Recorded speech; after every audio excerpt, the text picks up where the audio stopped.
Right now, at the very edge of everything we can see, something impossible is happening. Light that has traveled for billions of years is finally reaching us, carrying secrets from the boundary of existence itself. And what it reveals is stranger than anything you could have imagined. The universe has an edge, but it is not a wall. It is not a barrier. It is something far more unsettling and far more beautiful. If you find yourself curious about what lies at the boundary of reality, consider subscribing and hitting that notification bell. You will want to join us as we venture deeper into these cosmic mysteries together. But what exactly is the edge of the universe? Is it a place you could travel to? A line drawn in the cosmic sand? Or is it something that defies our everyday understanding of what an edge even means? Here is the thing.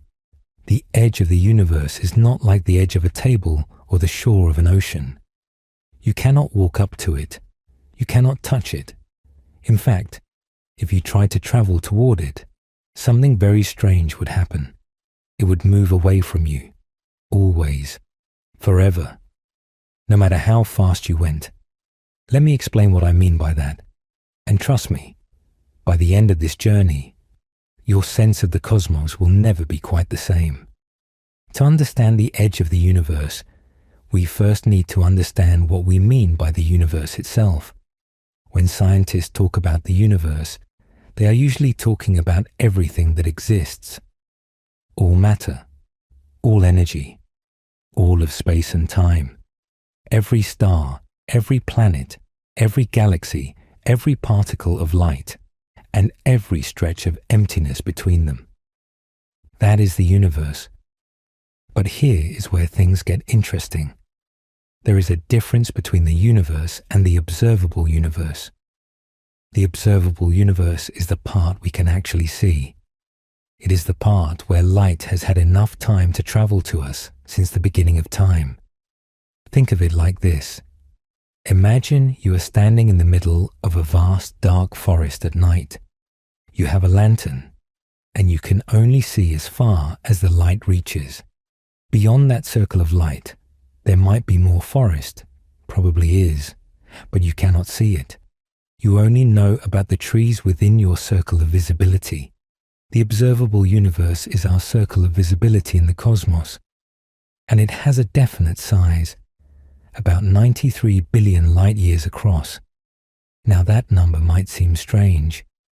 If the universe is only about 13.8 billion years old, how can we see things 93 billion light-years away? Should not the farthest light have only traveled 13.8 billion light-years? This is where the strangeness begins. This is where the edge starts to reveal its true nature. You see, space itself is expanding, not just the stuff in space. Space itself. The fabric of reality is stretching, and it has been stretching since the very beginning. Imagine baking a loaf of raisin bread. You mix the dough, you add raisins throughout, and then you put it in the oven. As the bread rises, something interesting happens to those raisins. They all move apart from each other. Not because the raisins themselves are moving through the dough, but because the dough between them is expanding. Now here is the key insight. From the perspective of any single raisin, it looks like all the other raisins are moving away, and the farther away a raisin is, the faster it seems to be receding. A raisin on the opposite side of the loaf is moving away much faster than a raisin right next door. This is not because distant raisins are moving faster through the dough. It is because there is more dough between them, and all that dough is expanding. The universe works the same way. We are like one of those raisins. Every distant galaxy is like another raisin, and the space between us, the cosmic dough, is constantly expanding. This is why distant galaxies appear to be rushing away from us. And the farther away they are, the faster they seem to be receding. This expansion has been happening since the Big Bang. about 13.8 billion years ago. But here is the mind-bending part. The expansion has been so significant that objects we can see today, objects whose light is just now reaching us, have actually moved much farther away during the time that light was traveling. When that light left its source, billions of years ago, the source was much closer to us. But while the light was making its journey, space kept expanding, pushing that source farther and farther away. So the observable universe is 93 billion light-years across, even though the universe is only 13.8 billion years old. The light we see from the most distant objects has been traveling for almost the entire history of the universe. But those objects have been carried away by the expansion of space during all that time. Right now, at the very edge of everything we can see, something impossible is happening.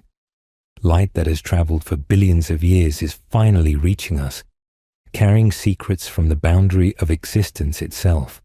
And what it reveals is stranger than anything you could have imagined. The universe has an edge, but it is not a wall. It is not a barrier. It is something far more unsettling and far more beautiful.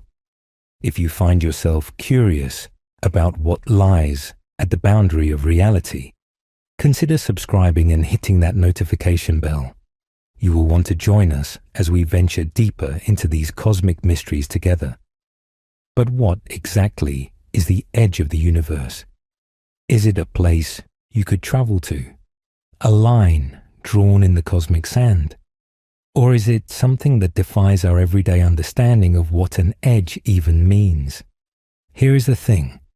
The edge of the universe is not like the edge of a table or the shore of an ocean. You cannot walk up to it. You cannot touch it.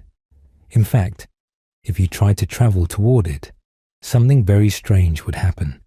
It would move away from you, always, forever, no matter how fast you went. Let me explain what I mean by that. And trust me, by the end of this journey, your sense of the cosmos will never be quite the same. To understand the edge of the universe, we first need to understand what we mean by the universe itself. When scientists talk about the universe, they are usually talking about everything that exists. All matter, all energy, all of space and time, every star, every planet, every galaxy, every particle of light, and every stretch of emptiness between them. That is the universe. But here is where things get interesting. There is a difference between the universe and the observable universe. The observable universe is the part we can actually see. It is the part where light has had enough time to travel to us since the beginning of time. Think of it like this. Imagine you are standing in the middle of a vast dark forest at night. You have a lantern, and you can only see as far as the light reaches. Beyond that circle of light, there might be more forest, probably is, but you cannot see it. You only know about the trees within your circle of visibility. The observable universe is our circle of visibility in the cosmos, and it has a definite size, about 93 billion light-years across. Now that number might seem strange. If the universe is only about 13.8 billion years old, how can we see things 93 billion light-years away? Should not the farthest light have only traveled 13.8 billion light-years? This is where the strangeness begins. This is where the edge starts to reveal its true nature. You see, space itself is expanding, not just the stuff in space. Space itself. The fabric of reality is stretching, and it has been stretching since the very beginning. Imagine baking a loaf of raisin bread. You mix the dough, you add raisins throughout, and then you put it in the oven. As the bread rises, something interesting happens to those raisins. They all move apart from each other, not because the raisins themselves are moving through the dough, but because the dough between them is expanding. Now, here is the key insight.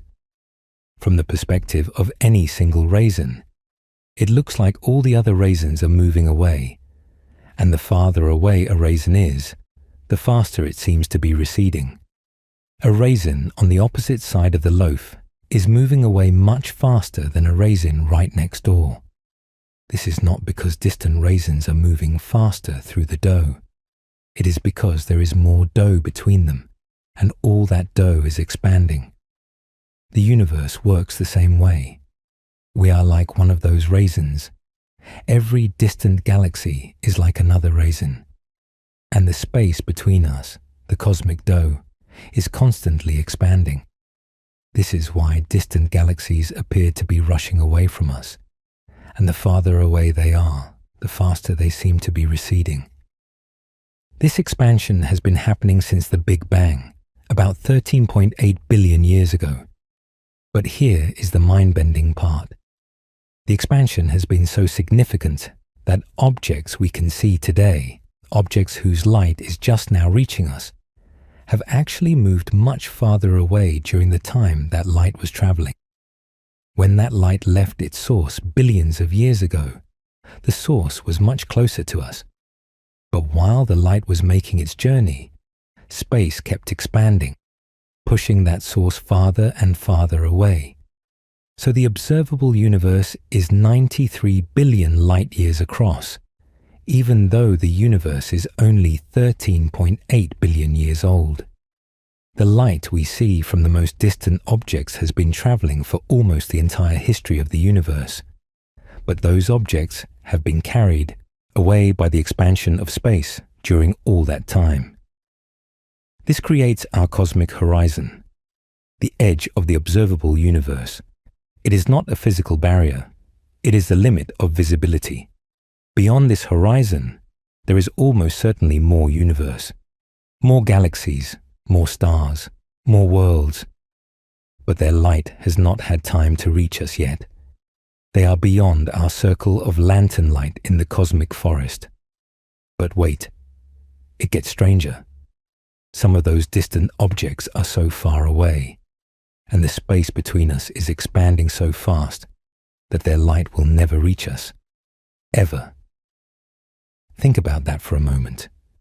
There are places in the universe that we will never see, no matter how long we wait, no matter how powerful our telescopes become. They are forever beyond our reach. They exist, but they might as well be in a different universe entirely. This is because the expansion of space can happen faster than the speed of light. Now, before you object, this does not violate Einstein's theory of relativity. Relativity says that nothing can travel through space faster than light. But space itself is not traveling. Space is expanding. There is no speed limit on how fast space itself can stretch. And in the distant reaches of the cosmos, it is stretching so fast that light from those regions will never catch up to us. Imagine you are an ant on a rubber band. You are trying to walk from one end to the other, but someone is stretching the rubber band as you walk. If they stretch it slowly, you can still make progress. But if they stretch it fast, enough, you will never reach the other end, even if you walk forever. The new rubber band being created in front of you is more than what you can cover with your walking. Light in the distant universe is like that ant. Space is stretching so fast that light cannot make progress toward us. It is running on a cosmic treadmill, never getting any closer. This creates what scientists call the cosmic event horizon. It is different from the edge of the observable universe. The observable universe is everything whose light has had time to reach us so far. The cosmic event horizon is the boundary beyond which light will never reach us, no matter how long we wait. And here is the unsettling part. This horizon is not static. It is not fixed. Things are constantly slipping beyond it. Right now, as you listen to this, galaxies that were once visible to us, or would have been visible given enough time, are crossing that threshold. They are disappearing from our future forever. Their light will never arrive. Their stories will never be told to us. they are lost. But let us step back and appreciate what we can see, because what lies within our observable universe is already mind-boggling in its scale and beauty. If you could somehow see the entire observable universe at once, you would witness a cosmic web of unimaginable proportions. Billions of galaxies, each containing hundreds of billions of stars, arranged in vast filaments and clusters, separated by enormous voids of nearly empty space. It would look like a three-dimensional web of glowing threads, with dense knots where galaxy clusters gather, and dark bubbles where almost nothing exists. And at the very edge of our vision, at the limit of how far we can see, there is something remarkable. A faint glow that permeates the entire sky. It is called the cosmic microwave background, and it is the oldest light in the universe, the first light that was ever able to travel freely through space.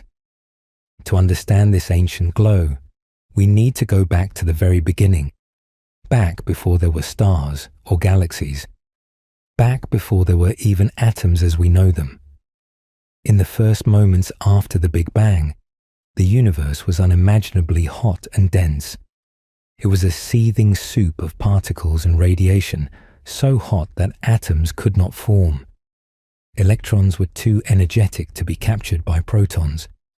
Everything was a chaotic plasma, and importantly, this plasma was opaque. Light could not travel through it.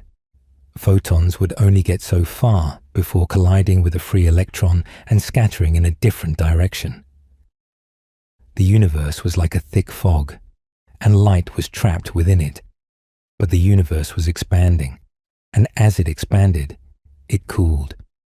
About 380,000 years after the Big Bang, something magical happened.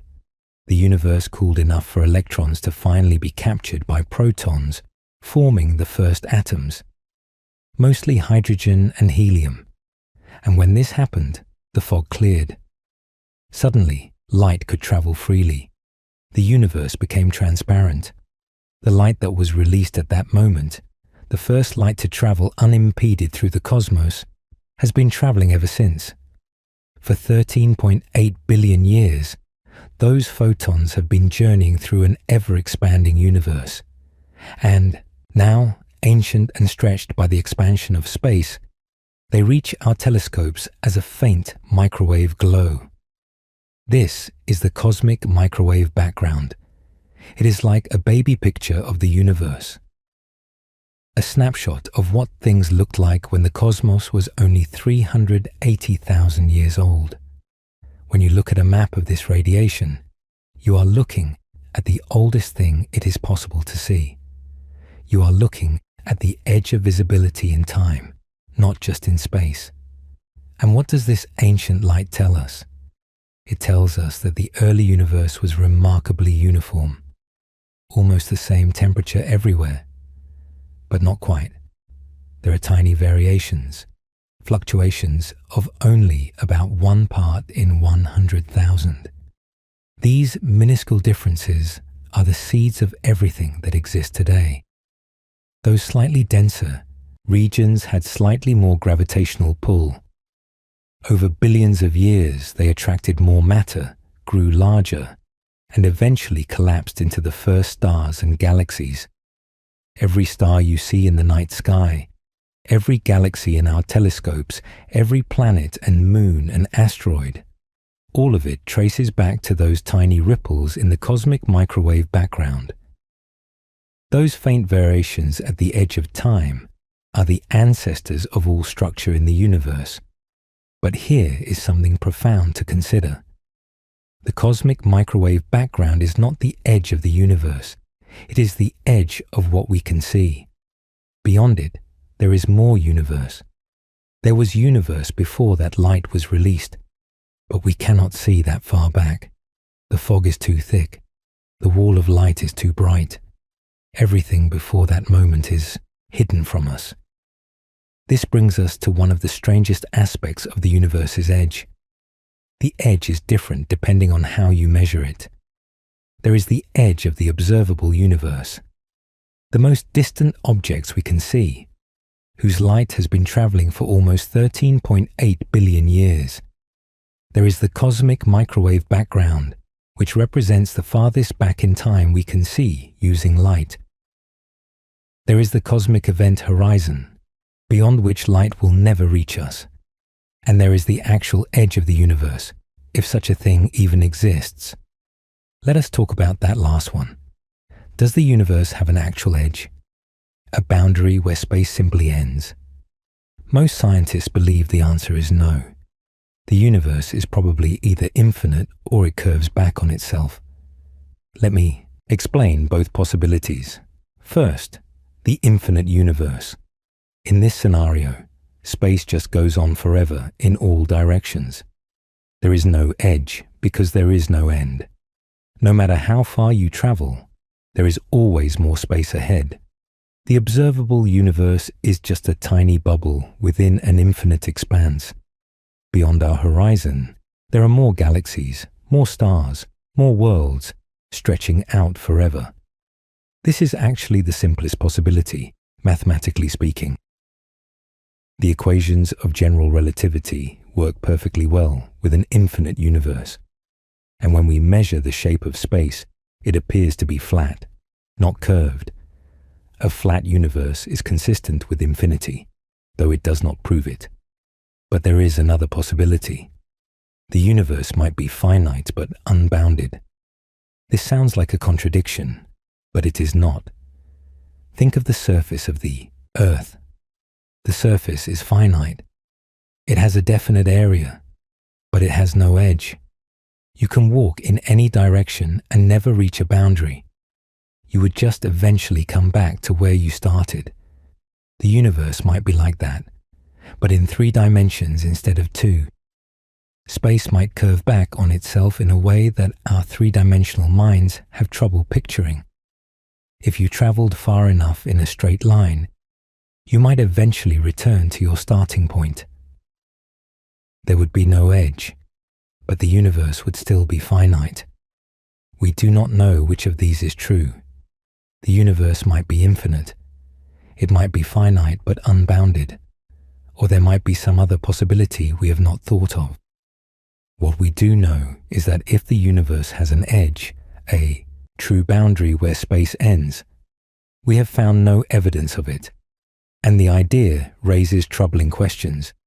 If space ends somewhere, what is beyond it? What would the boundary be made of? These questions do not have good answers. So when we talk about the edge of the universe, we are usually talking about the edge of what we can observe, the horizon of visibility, not the edge of existence itself. But let us get back to that horizon, because it holds more surprises. Remember how space is expanding, and how the expansion is carrying distant galaxies away from us? Well, the expansion is not slowing down, it is speeding up. This was one of the most shocking discoveries in the history of cosmology. In the late 1990s, 2 teams of astronomers were trying to measure how quickly the expansion of the universe was slowing down. They expected to find that gravity, the attractive force between all the matter in the universe, was putting the brakes on the expansion. The universe was born in an explosive expansion, and it seemed natural that this expansion would gradually slow over time, like a ball thrown into the air slowing as it rises. But that is not what they found. Instead, they discovered that the expansion was accelerating. The universe was not slowing down. It was speeding up. More and more space was being created between galaxies with every passing moment, and the rate of creation was increasing. This was so unexpected, so contradictory to what scientists had assumed, that it required a new explanation. Something was pushing the universe apart. Something was overcoming the attractive force of gravity and driving the acceleration. Scientists name this mysterious something dark energy. Dark energy is one of the biggest mysteries in physics. We do not know what it is. We do not know where it comes from. We cannot detect it directly. We only know it exists because of its effect on the expansion of the universe. And it is not a small effect. Dark energy makes up about 68% of the total energy content of the universe. Most of the universe is made of something we do not understand. What we do know is this: dark energy has a peculiar property. Unlike matter and radiation, which become diluted as space expands, dark energy maintains a constant density. As the universe grows larger, the amount of dark energy grows with it. More space means more dark energy. This creates a runaway effect. The more the universe expands, the more dark energy there is to push it apart, which makes it expand faster, which creates more dark energy. It is cosmic acceleration with no end in sight. This has profound implications for the edge of our universe. As the expansion accelerates, our cosmic horizon is shrinking, not in the sense that we can see less, but in the sense that fewer and fewer things will ever be visible to us. Galaxies that are near the edge of our observable universe are being swept away. Their light will never reach us, and as time goes on, more and more of the universe will disappear from our view. In the far future, if you wait long enough, all other galaxies will have vanished from sight. The only galaxies left visible will be those in our local group, which are gravitationally bound together tightly enough to resist the expansion. The Milky Way, Andromeda, and a handful of smaller galaxies will merge into a single giant galaxy. And beyond that, there will be nothing visible. An infinite darkness in every direction. Imagine astronomers in that distant future, living in that merged supergalaxy. When they look out into space, they will see nothing but blackness. No distant galaxies, no cosmic web. They will have no evidence that the universe ever contained anything beyond their own island of stars. The cosmic microwave background will have stretched so far that it will be undetectable. The expansion will have erased all signs of its own history. Those future astronomers might conclude that their galaxy is all there is, that the universe is small and static and eternal. They would be wrong, but they would have no way of knowing it. The evidence of the true nature of the cosmos would be forever beyond their reach, carried away by the ever-accelerating expansion. We are living in a special time, a time when we can still see the evidence of the Big Bang, a time when distant galaxies are still visible, a time when the cosmic story is still readable in the sky. This window will not last forever. We are fortunate to exist in an era when the universe still reveals its secrets. But what lies beyond our horizon right now? What exists in the parts of the universe we cannot see? The most likely answer is more of the same. Beyond our observable universe, there are probably more galaxies, more stars, more worlds. The laws of physics are probably the same.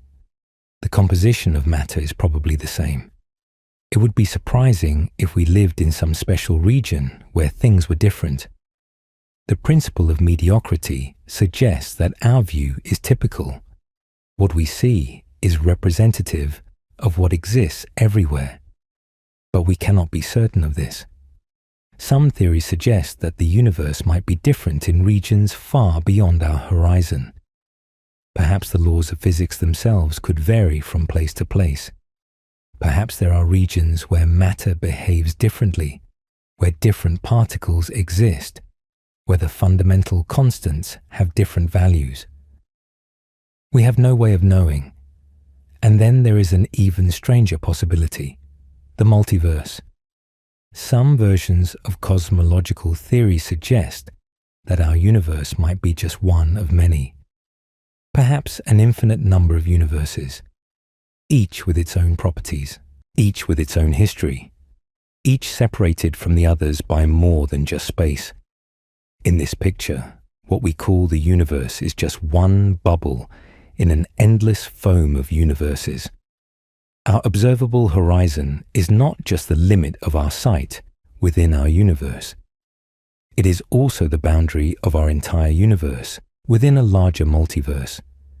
Beyond that boundary might lie not just more space, but entirely different realms with different physics, different dimensions, different everything. This is highly speculative. We have no direct evidence for the multiverse. It may be untestable in principle, but it is consistent with some of our best theories about how the cosmos works, particularly the theory of cosmic inflation. Inflation is the idea that in the first tiny fraction of a second after the Big Bang, the universe underwent an enormous expansion. Not the gradual expansion we see today, but an explosive growth that stretched a region smaller than an atom to larger than the entire observable universe in far less than a blink of an eye. If inflation happened once, it might have happened many times, in many places, creating many universes. Our universe might be one of countless bubbles that nucleated out of an eternally inflating background. Each bubble is a universe. Each has its own Big Bang. Each expands and evolves independently, and the spaces between them are growing so fast that they can never interact. This is the strangest possible version of the edge, an edge that is not just a horizon of visibility, but a boundary between fundamentally different realities, between different versions of existence itself. We may never know if this is true. The multiverse might be forever beyond our ability to test. But it is humbling to consider that the edge we can see, the limit of our observable universe, might be only the beginning of a much deeper boundary, a boundary between everything we can ever know and an infinity of things we cannot. Let us come back down to Earth for a moment, or rather, let us come back to our observable universe and appreciate what we do know about its edge. The edge of the observable universe is approximately 46.5 billion light-years away in every direction. That is the current distance to the cosmic microwave background, the farthest thing we can see. Light from that distance has been traveling for almost the entire history of the universe, and during that time, the expansion of space has carried it far beyond where it started.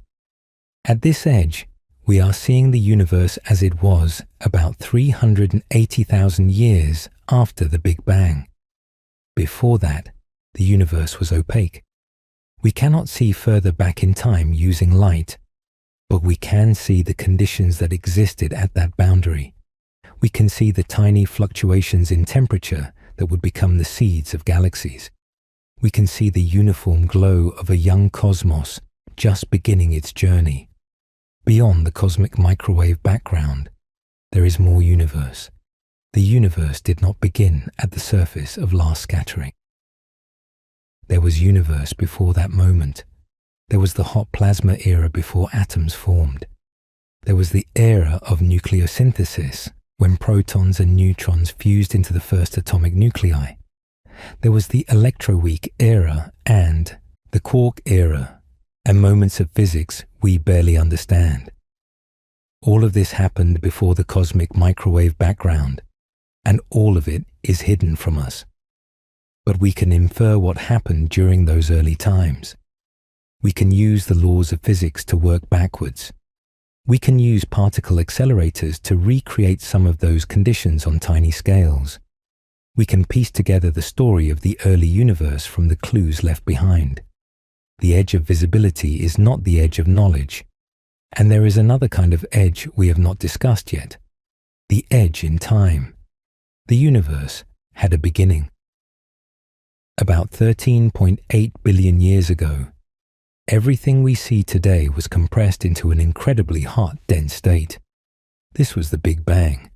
Not an explosion in space, but an explosion of space. The beginning of space and time themselves. This is another kind of edge. Not an edge in space, but an edge in time. Before the Big Bang, as far as we can tell, there was no before. Time itself began with the Big Bang. Asking what happened before the Big Bang might be like asking what is north of the North Pole. The question might not make sense. This is deeply strange to our everyday intuition. We are used to thinking of time as a river that flows forever in both directions. But according to our best current theories, time had a beginning. The past is not infinite. There is an edge to history. Now, some theories suggest ways around this. Some suggest that the Big Bang was not the absolute beginning, but rather a transition from some earlier state. Perhaps our universe emerged from the collapse of a previous universe. Perhaps it bubbled out of an eternal inflating background. Perhaps time did exist before the Big Bang, just in a form we do not understand. These ideas are speculative and largely untestable, but they remind us that our understanding of the temporal edge is incomplete. What we can say is that the observable universe has two kinds of edges: an edge in space, the cosmic horizon beyond which light can't reach us, and an edge in time, the Big Bang before which we cannot see, and perhaps before which time itself did not exist. These edges define the boundaries of our cosmic existence. Everything we know, everything we can ever discover, lies within these bounds. But within these bounds, there is so much. Consider the numbers. The observable universe contains roughly 2 trillion galaxies. That is 2,000 billion. Each galaxy contains on average about 100 billion stars. So the total number of stars in the observable universe is something like 200 sextillion. That is a 2 followed by 23 zeros. More stars than grains of sand on all the beaches of Earth. More stars than seconds since the beginning of time. And many of those stars have planets. Conservative estimates suggest there are more planets than stars. Perhaps 10 times more. Perhaps 100 times more if you count all the moons and dwarf planets and rogue worlds drifting between stars. The observable universe is overflowing with worlds. On how many of those worlds does life exist? We do not know. We have only confirmed life on one planet so far, ours. But the numbers suggest that life should be common.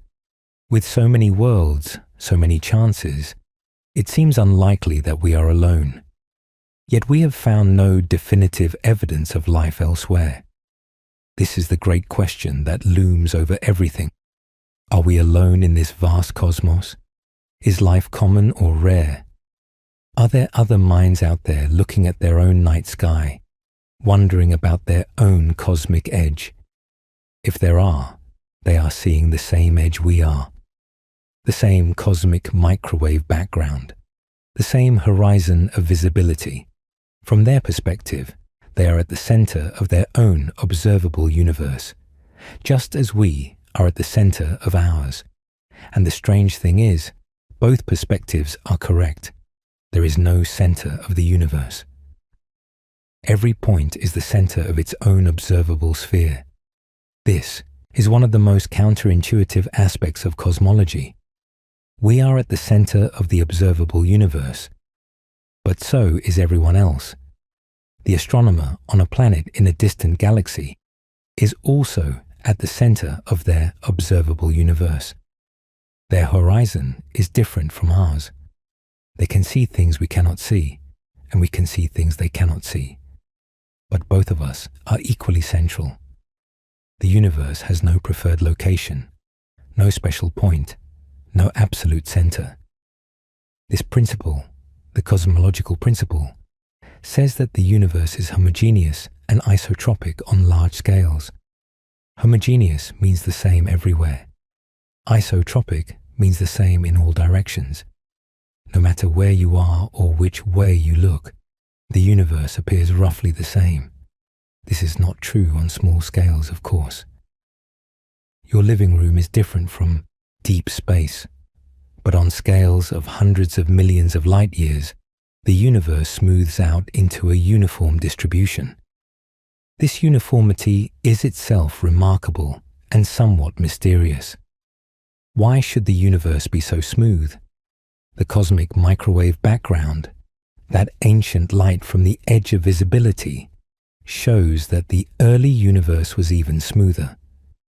Temperatures were the same to within 1 part in 100,000 across regions that could never have been in contact with each other. How did these separated regions know to have the same temperature? This is called the horizon problem, and it was one of the motivations for the theory of inflation. If the universe underwent a brief period of rapid expansion very early on, then regions that are now widely separated could have once been in close contact. They could have reached the same temperature before being pushed apart by inflation.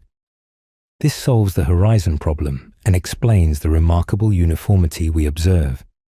But it also means that the edge of the observable universe is a relic of this early expansion. The horizon we see today is shaped by events that happened in the first tiny fraction of a second. The edge of our vision was determined before atoms existed, before stars existed, before anything we would recognize as familiar. Let us pause for a moment and take in the full picture. You are lying here, perhaps in bed, perhaps on a couch, listening to these words. And as you listen, ancient photons from the edge of time are passing through you. The cosmic microwave background is everywhere. It fills all of space. Right now, in this moment, light that has been traveling since the universe was young is arriving at your location. You are bathed in the oldest light in existence, and most of those photons will pass right through you without interaction. They will continue their journey, traveling onward into space, perhaps to reach some distant telescope someday, perhaps to travel forever into the expanding void. You are a brief way station on a journey that began billions of years ago. This is the reality of living in a universe with edges, edges in space and edges in time. We exist within a finite bubble of visibility, surrounded by an infinity we cannot access. We exist at a particular moment in cosmic history, with a past we cannot visit and a future we cannot see. We are bounded creatures in a bounded view of an unbounded whole. And yet, from within these bounds, we have learned so much. We have mapped the cosmic microwave background with extraordinary precision. We have measured the expansion rate of the universe. We have discovered dark energy and dark matter. We have counted galaxies and calculated the age of the cosmos. We have pieced together the story of the universe from its first moments to the present day. All of this from one small planet orbiting one ordinary star in one typical galaxy among trillions. The edge of the universe is strange, but so is the fact that beings like us can contemplate it, that atoms can arrange themselves into creatures that wonder about the nature of existence, that the universe has produced observers capable of observing it, of measuring its edges, of asking what lies beyond. This might be the strangest thing of all. Not the edge itself, but the fact that we are here to think about it. Now let us venture deeper into the mysteries that lurk at the cosmic edge. Let us explore what the boundary of our universe tells us about the nature of reality itself. We have talked about the observable universe and its horizon. We have talked about the cosmic microwave background and the oldest light. We have talked about the expansion of space and the strange acceleration driving it. But there is more to explore. Much more. Consider the Hubble sphere. This is another kind of boundary, different from the ones we have discussed. The Hubble sphere is the distance at which the expansion of space equals the speed of light. Beyond the Hubble sphere, space is expanding away from us faster than light can travel toward us. Now you might think this is the same as the cosmic event horizon, but it is not quite. The Hubble sphere is defined by the current expansion rate. The cosmic event horizon takes into account how the expansion rate will change in the future. Because the expansion is accelerating, these two boundaries are different. Here is the confusing part. Light from beyond the Hubble sphere can still reach us under certain circumstances. If a photon is just beyond the Hubble sphere, it is being carried away by expansion faster than it is moving toward us.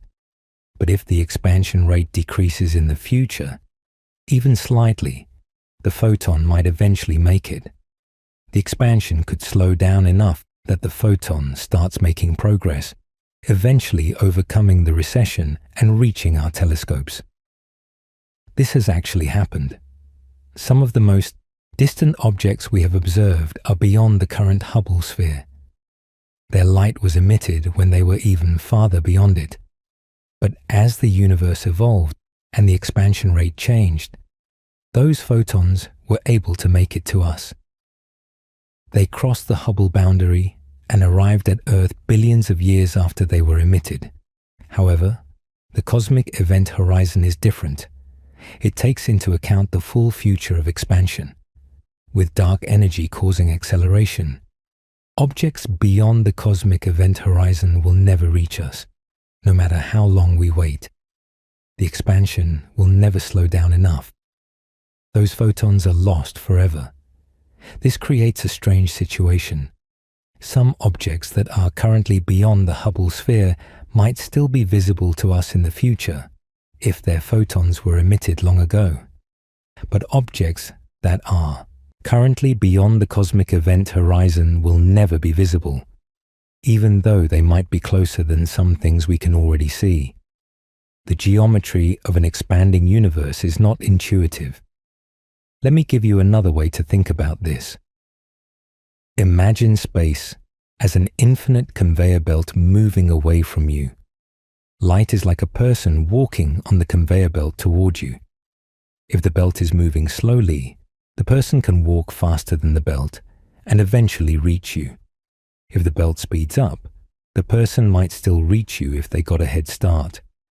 But if the belt accelerates forever, eventually, even a person who is relatively close will never make it. The belt keeps speeding up until no one can overcome it.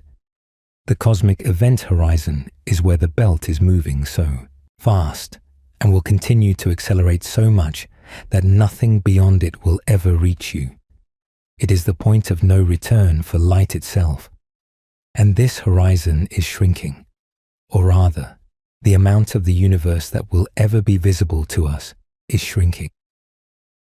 More and more galaxies are crossing the cosmic event horizon every moment. Once they cross, they are gone forever. Their light will never arrive. We will never see them again. This is happening right now as you listen. Galaxies are disappearing, not exploding or disintegrating, just slipping silently beyond the edge of what we can ever observe. It is a quiet catastrophe, an invisible loss, a slow deletion of the cosmos from our potential knowledge. In about 100 billion years, give or take, all galaxies outside our local group will have vanished from view. The sky will be dark except for our own merged supergalaxy. The rest of the universe will still exist, presumably, but it will be as if it does not.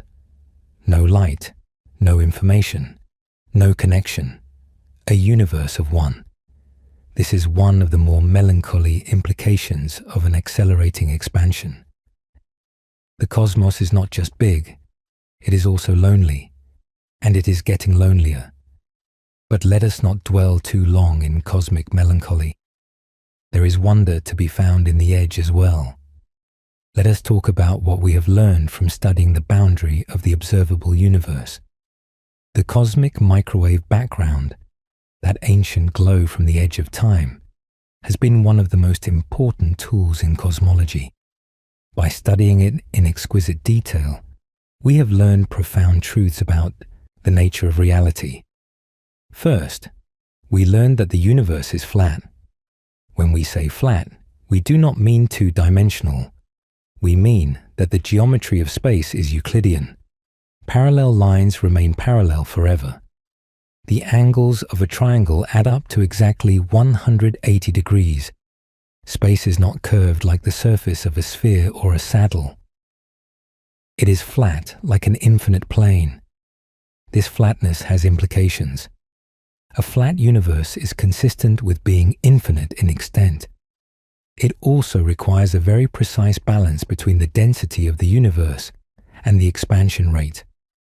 Too much density, and the universe would curve in on itself and eventually collapse.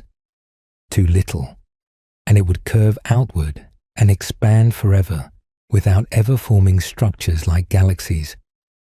The universe is balanced on a knife edge of flatness, and this balance is one of the clues that led to the theory of inflation. Second, we learned the composition of the universe. The cosmic microwave background tells us that ordinary matter, the atoms that make up everything we can see and touch, accounts for only about 5% of the total energy content of the universe. Dark matter makes up about 27%. Dark energy makes up about 68%. We live in a universe dominated by things we do not understand.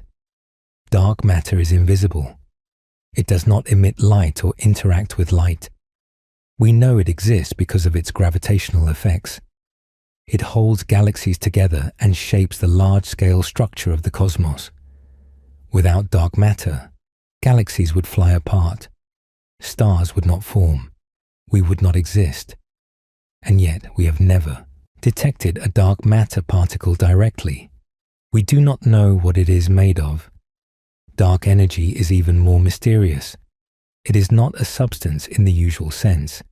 It is a property of space itself, a tendency for empty space to push apart. It counteracts gravity on the largest scales. It drives the acceleration of the expansion, and we have no idea why it exists or what determines its strength. The cosmic microwave background, that faint glow from the edge of our vision, told us that we are profoundly ignorant about the nature of reality. 95% of the universe is made of things we cannot see and do not understand. The edge reveals our limitations as much as it reveals the cosmos. But this is not cause for despair. It is cause for excitement. There is so much more to learn. So many mysteries waiting to be solved. The edge of our knowledge is not a wall. It is a frontier. Third, we learned about the seeds of structure. The tiny fluctuations in the cosmic microwave background, those 1 part in 100,000 variations in temperature, are the origin of everything. Galaxies, stars, planets, you and me. All of it traces back to those primordial ripples. These fluctuations are thought to have originated from quantum mechanics. In the first instance of the universe, quantum fluctuations, the inherent uncertainty in the fabric of reality, created tiny variations in density. Inflation then stretched these microscopic variations to cosmic scales. What started as subatomic randomness became the blueprint for the entire structure of the universe. Think about that. The distribution of galaxies across the observable universe, the voids, and filaments and clusters, all of it was determined by quantum events in the first fraction of a second. The arrangement of matter on the largest scales reflects the smallest scales. The edge of the very big is connected to the edge of the very small. This is one of the deepest insights from studying the cosmic edge. The universe is a quantum object, not just in its smallest components, but in its largest structures. The randomness that governs subatomic particles has shaped the cosmos itself. Let us now turn to the future. We have talked about what the edge of the universe looks like today and what it looked like in the past. But what will it look like in the future? How will the edge evolve as time goes on? The answer depends on what happens to dark energy. If dark energy remains constant, as it appears to be doing now, the expansion will continue to accelerate forever. the cosmic event horizon will continue to shrink. More and more of the universe will slip beyond our reach. Eventually, all distant galaxies will be gone. The observable universe will consist only of our local group. And then, as stars die and are not replaced, even that will fade to darkness. This is the heat death scenario. The universe slowly winds down. Energy spreads out and becomes unusable. Stars burn out. Black holes evaporate. Matter decays. The cosmos approaches a state of maximum entropy, where nothing interesting can happen anymore. An eternity of cold, dark, empty nothing. But there are other possibilities. Some theories suggest that dark energy might not be constant. It might change over time. If it increases, the acceleration could become so severe that it tears apart not just galaxies, but stars, planets, atoms, and eventually space itself. This is called the Big Rip. The expansion becomes so violent that nothing can hold together. The fabric of reality is shredded. The Big Rip would be spectacular and terrifying, a cosmic apocalypse that destroys everything. Fortunately, current evidence suggests that dark energy is not increasing in this way. The Big Rip is not our most likely future. But we cannot rule it out entirely. There is another possibility, though it seems less likely given what we know. If dark energy decreases or turns negative, the expansion could slow down and eventually reverse. Gravity would take over. The universe would begin to contract. Everything would fall back together faster and faster, until all matter and energy was compressed into an incredibly hot, dense state, a mirror image of the Big Bang. This is called the Big Crunch. Some theories suggest that a Big Crunch could trigger a new Big Bang. A new universe could be born from the ashes of the old. This is the Big Bounce scenario. The universe oscillates forever between expansion and contraction, Big Bang and Big Crunch, an eternal cosmic heartbeat. It is a poetic idea, death and rebirth on the largest possible scale. But current evidence suggests the expansion is accelerating, not slowing. We do not appear to be heading for a big crunch. The cosmos seems destined for eternal expansion, not cyclic rebirth. So what does all this mean for the edge of the universe? In the most likely scenario, the edge will continue to recede. More and more of the cosmos will disappear from view. Our observable universe will shrink in terms of what we can ever access, even as it continues to expand in terms of physical size. We will become ever more isolated, ever more alone, until eventually we are trapped in a small island of dead stars surrounded by an infinite darkness. That is the long-term forecast. Hundreds of billions of years from now, trillions of years. Timescales so vast that human life is less than a blink. We will not be around to see it. Our species, if it survives, will have transformed into something unrecognizable long before the last stars burn out. But the edge of the universe affects us now too. It shapes our understanding of who we are and where we fit in the cosmic story. We are creatures of the edge. We live on the thin surface of a small planet, at the edge between rock and sky.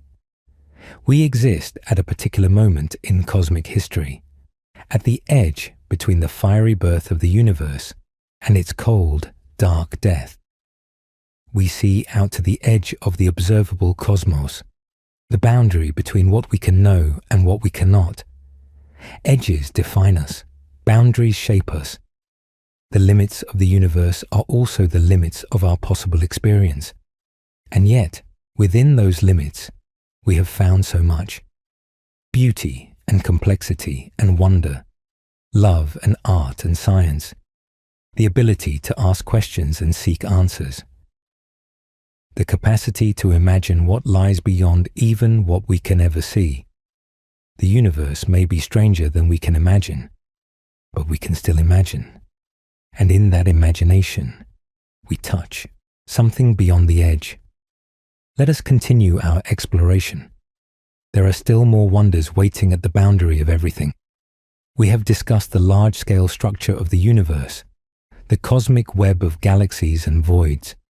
But let us look more closely at this structure and what it tells us about the edge. When we map the distribution of galaxies in the observable universe, we see a pattern. Galaxies are not scattered randomly. They are arranged in a web-like structure. Filaments of galaxies connect dense clusters surrounding vast empty regions called voids.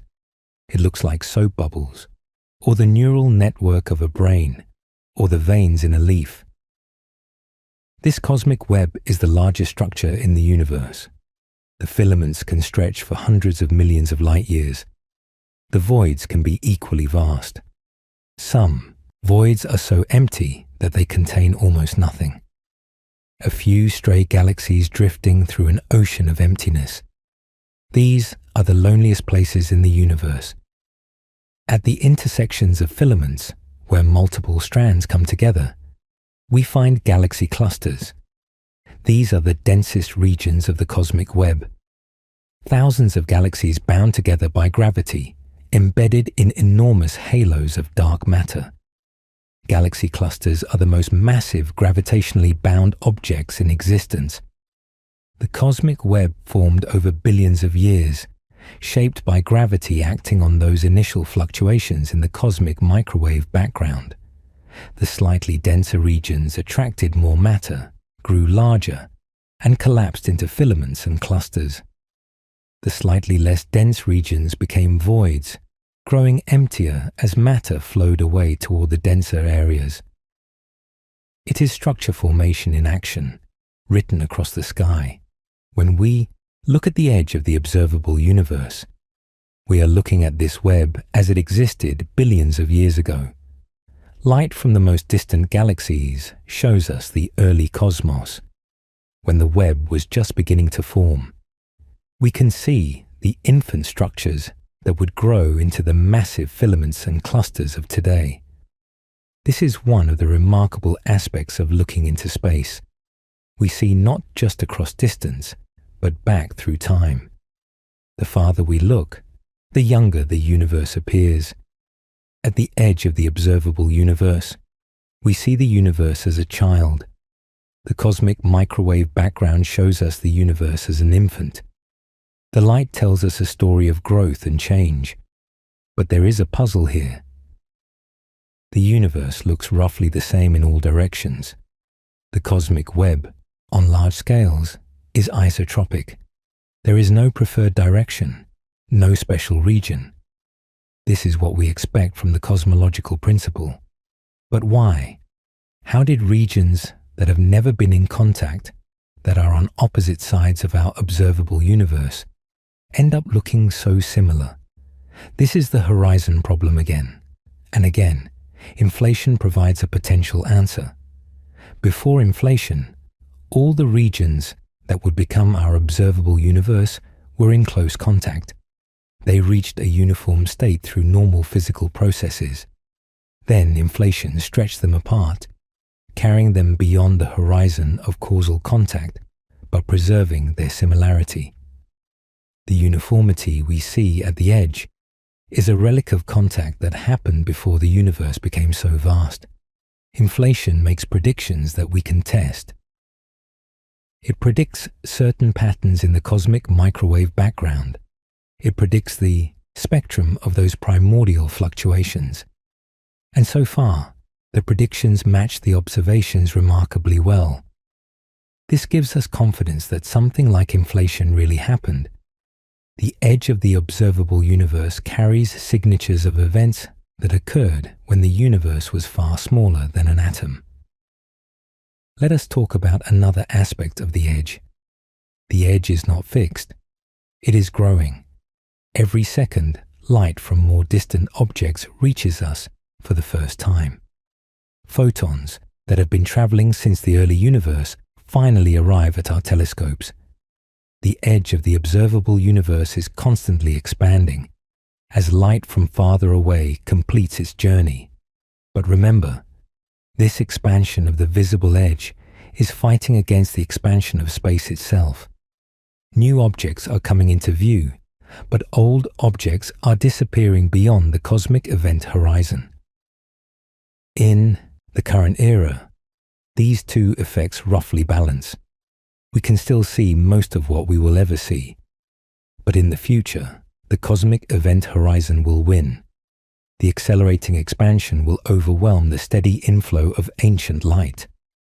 Our view will shrink. So we are living in a golden age of observational cosmology, a time when the edge of the visible universe is about as large as it will ever be, a time when the evidence of the Big Bang is still detectable, a time when we can see billions of galaxies and piece together the story of the cosmos.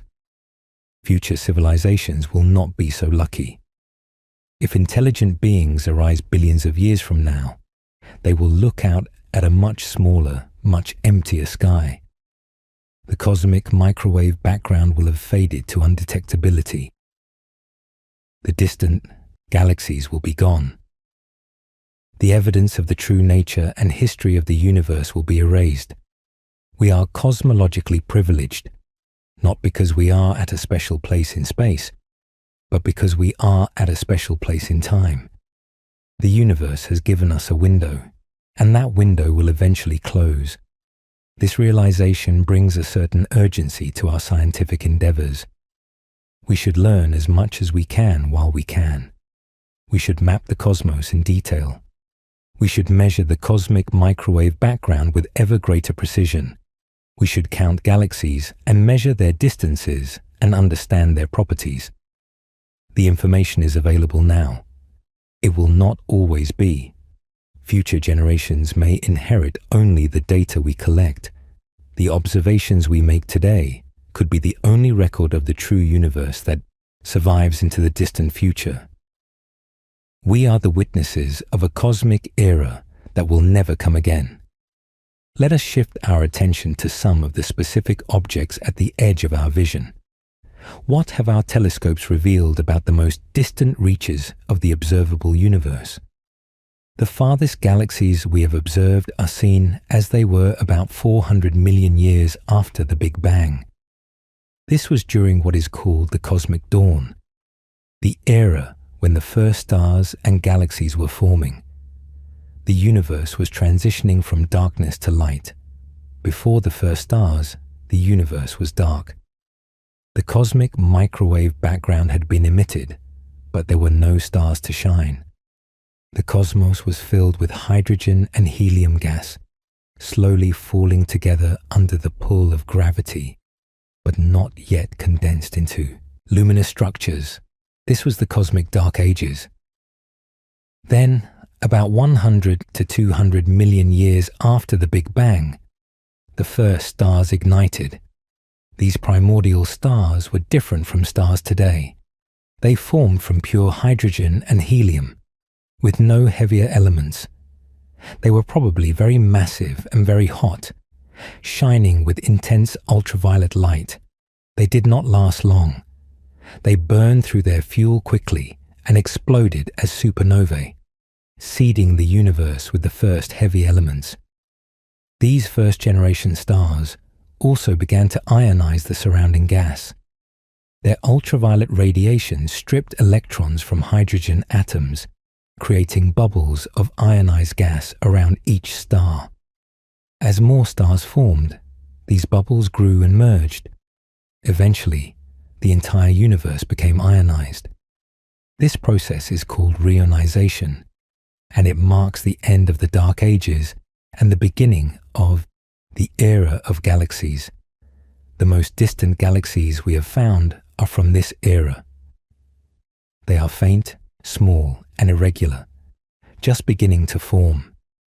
Glimpses of the cosmic dawn from the edge of what we can see. Each new discovery pushes our view a little closer to the Big Bang, a little closer to the absolute edge of visibility. The James Webb Space Telescope has been revolutionary in this regard. Its infrared vision can pierce the veil of cosmic dust and see the stretched, reddened light of these ancient galaxies. It has found galaxies at record-breaking distances, galaxies that existed when the universe was less than 5% of its current age. These discoveries are rewriting our understanding of how galaxies form and evolve. But even the James Webb Space Telescope has limits. It cannot see all the way to the cosmic microwave background with its galaxy surveys. The earliest light from stars is still separated from the CMB by hundreds of millions of years. There is a gap in our observations, a dark age that we are only beginning to probe. Future observatories may fill in this gap. Telescopes designed to detect the faint radio signals from hydrogen gas in the dark ages. Gravitational wave detectors that could sense the ripples from the earliest cosmic events. New ways of seeing that go beyond electromagnetic light altogether. The edge of the observable universe is not the edge of what we can learn. Let us talk about one more type of edge. The edge of physics itself. Our understanding of the universe is based on theories. General relativity describes gravity and the large-scale structure of space-time. Quantum mechanics describes the behavior of particles at the smallest scales. Together, they form the foundation of modern physics. But these theories break down at the edge. At the moment of the Big Bang, when the entire observable universe was compressed into an infinitely small point, both theories fail. General relativity predicts infinite densities and curvatures. Quantum mechanics cannot handle such extreme conditions.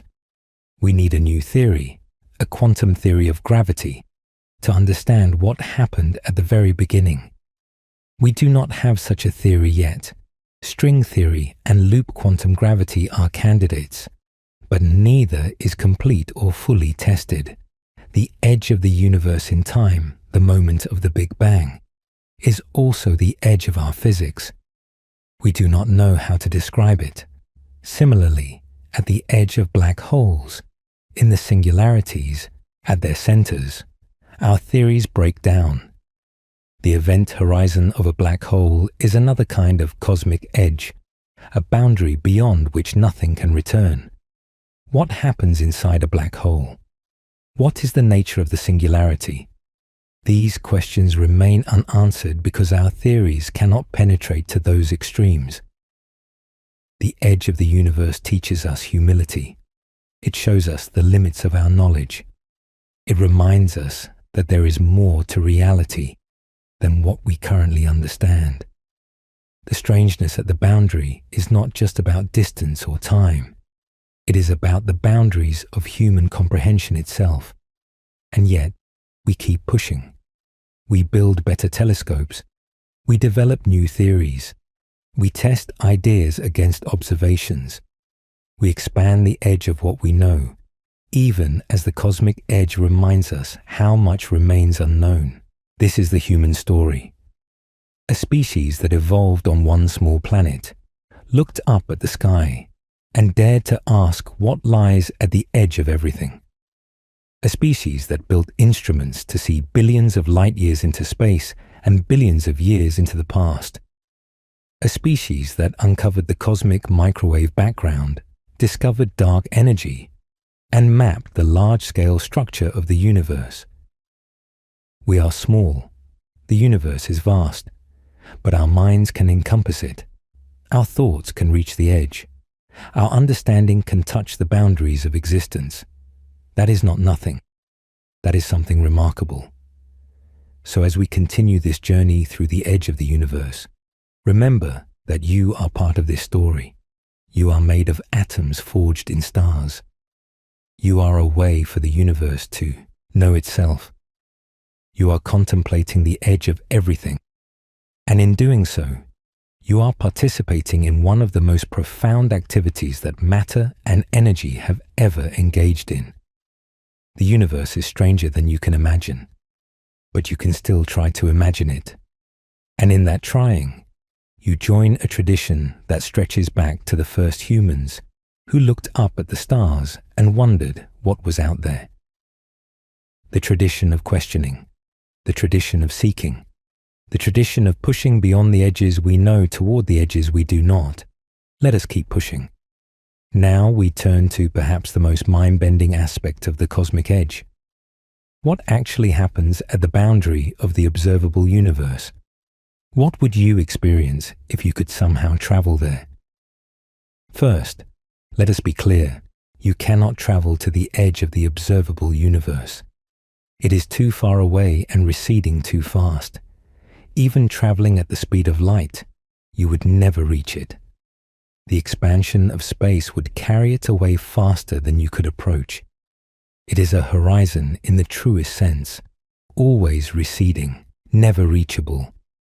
But let us imagine anyway. Let us engage in a thought experiment. Suppose you had a magical spacecraft that could instantly transport you to the current location of an object at the edge of our observable universe. What would you find? You would find more universe, more galaxies, more stars, more space. There would be nothing special about that location. No wall, no boundary, no marker saying you have reached the edge.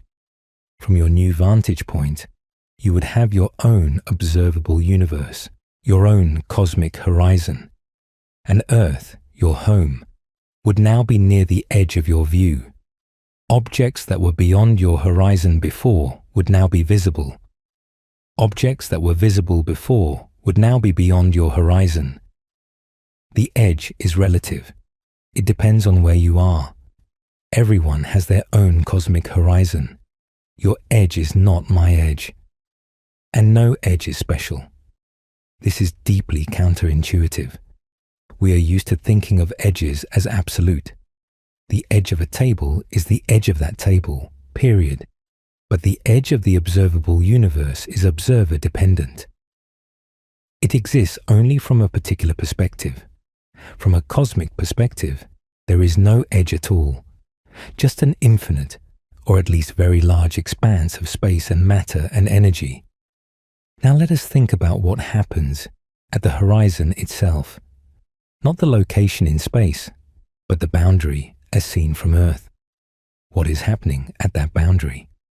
The light from objects at the edge of our observable universe is extremely redshifted. As light travels through expanding space, it gets stretched. Its wavelength increases. Blue light becomes red. Red light becomes infrared. Infrared becomes microwave. The farther the light has traveled, the more it has been stretched. At the edge of the observable universe, this redshift is enormous. Light that started as ultraviolet has been stretched to microwave wavelengths. Light that started as blue has been stretched beyond visibility entirely. The most distant objects in our telescopes are seen in wavelengths far longer than the light they originally emitted. Time is also affected, because the universe was expanding while the light was traveling, and because expansion has slowed and accelerated at different rates.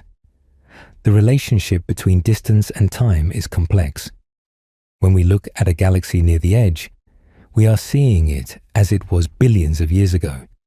But the light travel time is not the same as the current distance. The galaxy has moved much farther away since the light was emitted. This creates an illusion. It looks like distant objects are moving away from us at enormous speeds.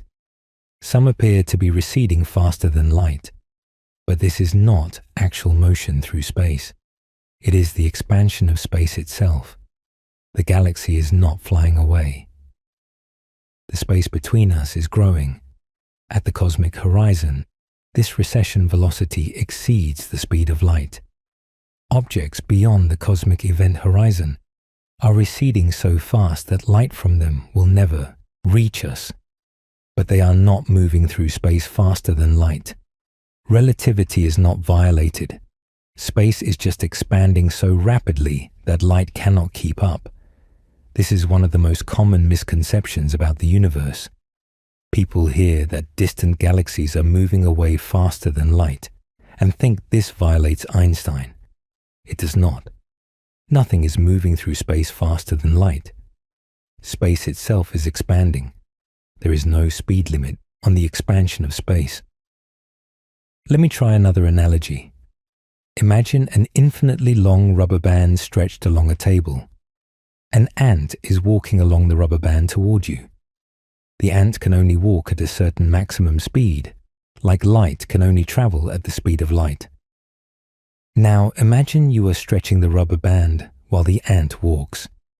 If you stretch slowly, the ant can still make progress.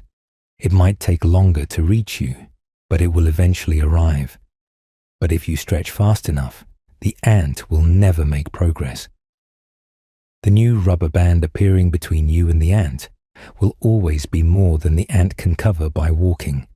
The ant is walking toward you at its maximum speed, but it is getting farther away because the rubber band is stretching so fast. The ant is not violating any speed limit. It is walking as fast as it can, but it cannot beat the stretching of the rubber band. Light at the cosmic horizon is like that ant. It is traveling at the cosmic speed limit, but it cannot overcome the expansion of space. Now, something interesting happens at the edge. As objects approach the cosmic horizon, their light becomes more and more stretched. Their time appears to slow down.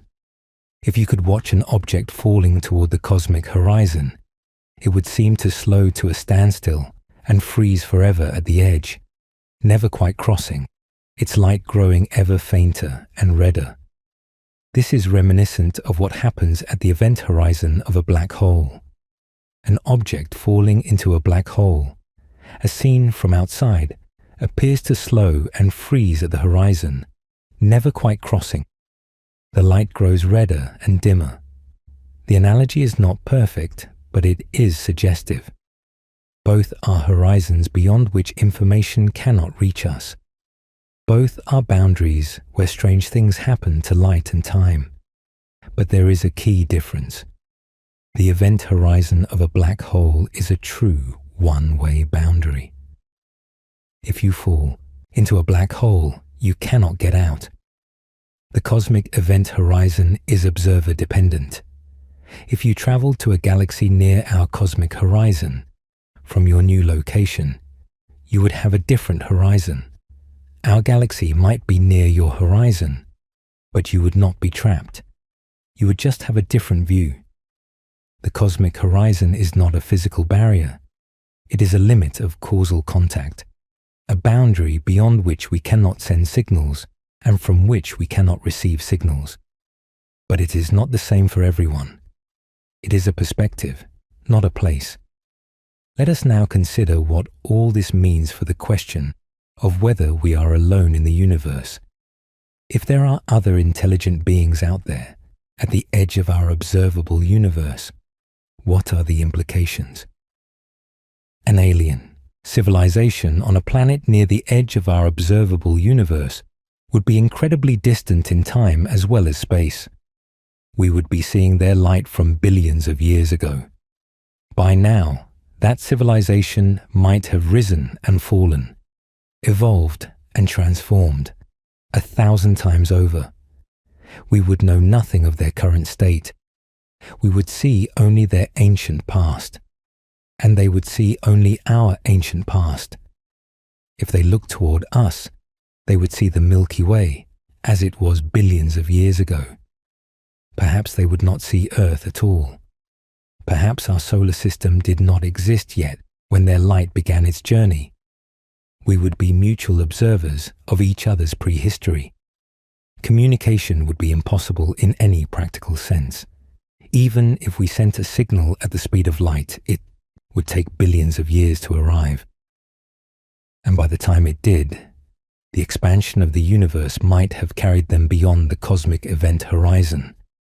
The reply would never reach us. This is the cosmic loneliness imposed by the edge of the universe. Other beings might exist, but they are separated from us not just by space, but by time and causality. The universe is big enough that we might never be alone in the sense of being the only intelligence. but we might be effectively alone in the sense of being unable to communicate with or even detect other minds. Some scientists have speculated about whether there could be ways around this. Could information travel faster than light through some unknown mechanism? Could wormholes connect distant parts of the universe? Could some exotic physics allow communication across the cosmic horizon? We do not know of any such mechanisms. General relativity allows for wormholes in principle, but we have no idea how to create them or stabilize them. Faster than light travel appears to be forbidden by the fundamental structure of space-time. For now, the cosmic edge is a real barrier to contact, but perhaps that is okay. Perhaps the vastness and isolation are part of what makes our existence special. We are rare and precious, at least from our perspective.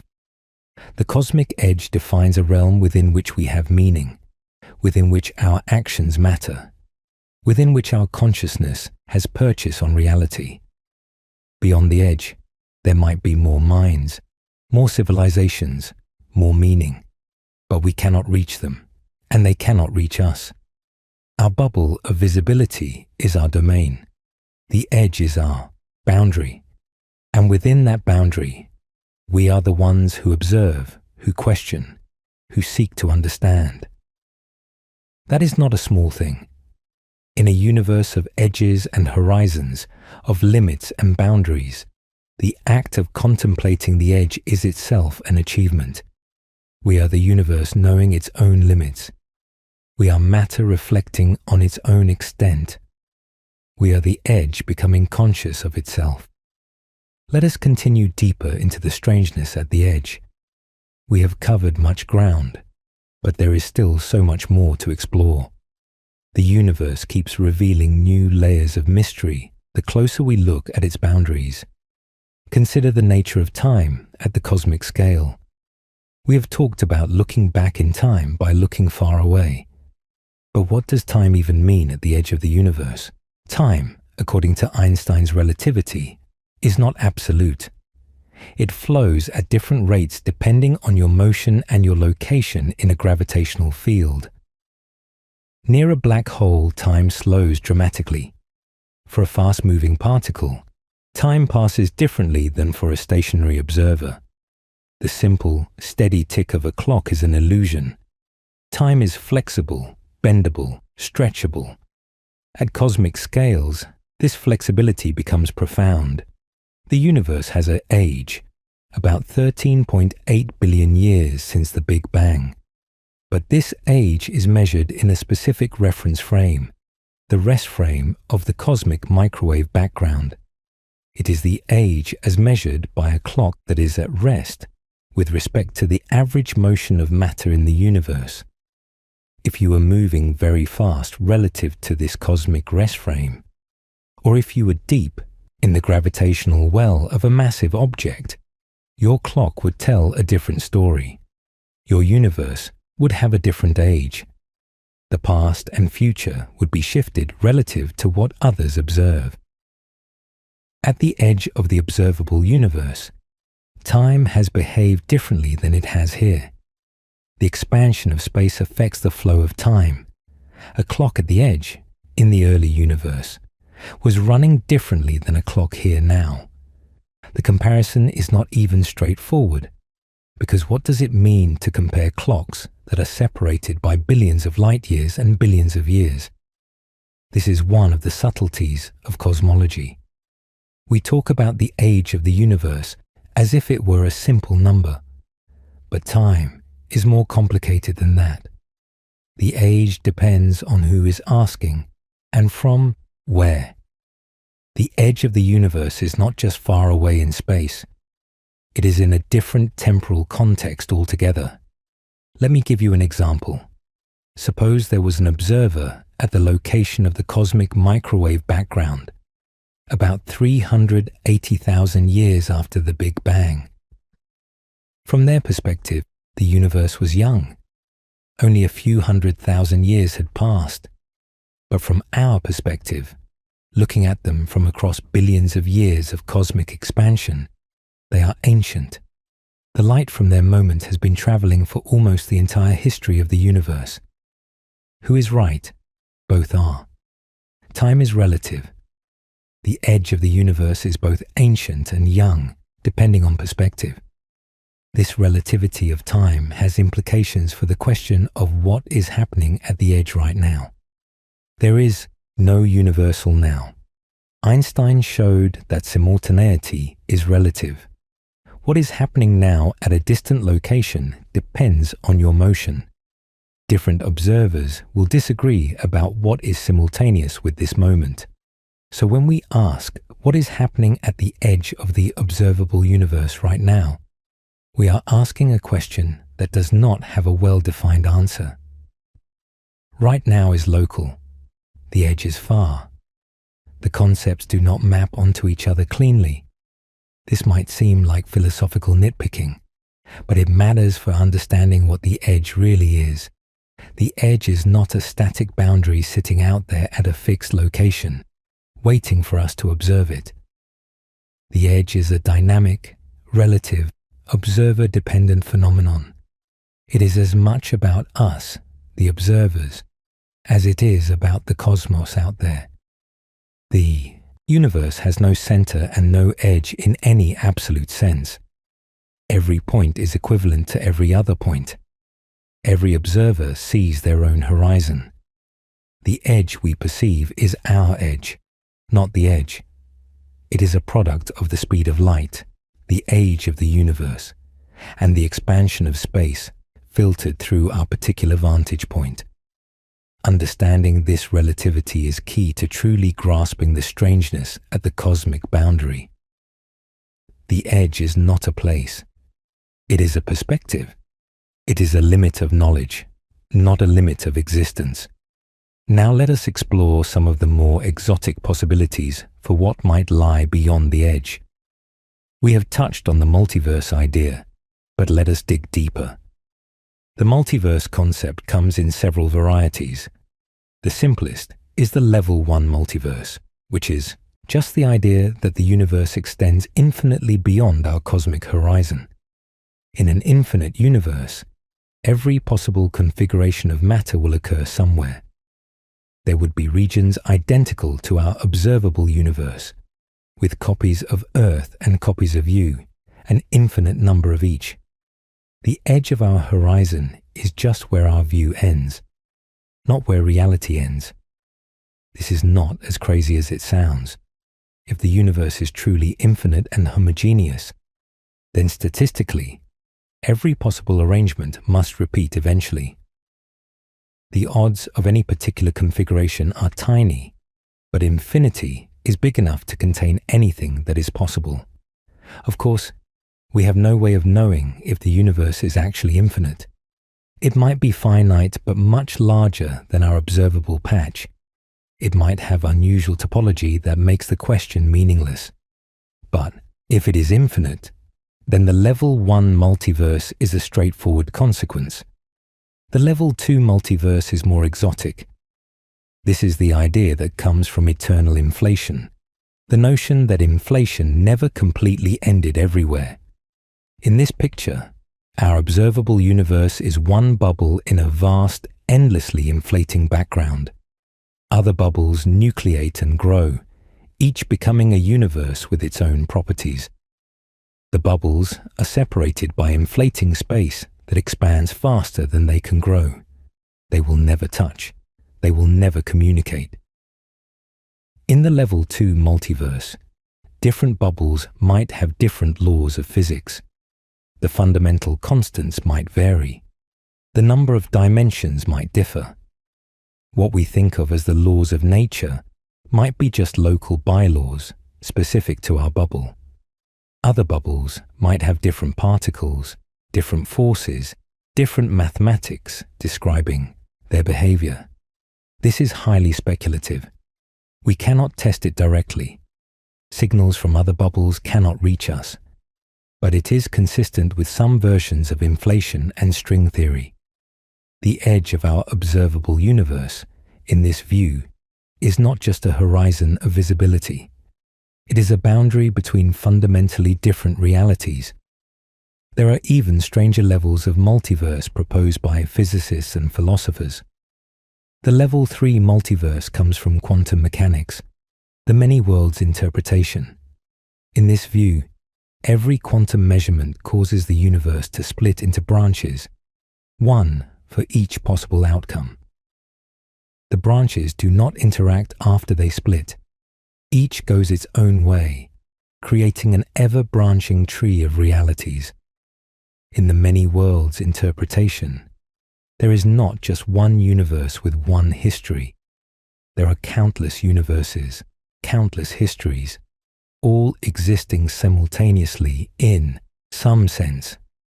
The edge is not just spatial or temporal. It is a boundary in possibility space, and the level 4 multiverse is the most extreme. This is the idea that any mathematically consistent structure is a universe somewhere.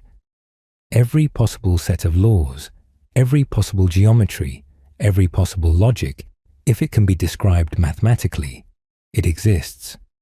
Reality is not a specific thing. Reality is everything that could be. These ideas go far beyond what we can test or observe. They are more philosophy than science, at least for now. But they illustrate how rich and strange the question of the cosmic edge can become. When we ask what lies beyond the edge of the universe, we might be asking about more than just more space. We might be asking about the limits of existence itself. Let us bring things back closer to home. Not all the strangeness is at the far edge. Some of it is right here, in how we interact with and perceive the edge. When you look at the night sky, you are seeing the edge in a sense. You are seeing light that has traveled across space and time to reach your eyes. Some of that light is from nearby, just a few light years away. Some is from across the galaxy. Some is from other galaxies millions of light years distant. And if you had the right instruments, you could see all the way to the cosmic microwave background. Every photon that reaches you is a messenger from the past, a record of something that happened long ago and far away. You are constantly receiving information from the edge all the time. The edge is not out there. It is here, encoded in the light that surrounds you. The cosmic microwave background is the most distant message we receive, but it is also everywhere. It fills the sky uniformly. It fills this room. It passes through you constantly. Billions of photons from the edge of time are streaming through your body right now, every second. You are embedded in the edge. You are bathed in its light. The boundary of the observable universe is not distant and remote. It is intimate and present. The edge is here. This is one of the beauties of cosmology. The most distant and ancient parts of the universe are immediately accessible to us. We do not have to travel to study them. They come to us, carried by light that has been traveling since the dawn of time. We sit at the center of a vast sphere of ancient light, and that light speaks to us of the edge. Consider what it means to see the cosmic microwave background. You are seeing light that was emitted when the universe was only 380,000 years old. Light that has traveled for 13.8 billion years. Light that has stretched by a factor of over 1,000.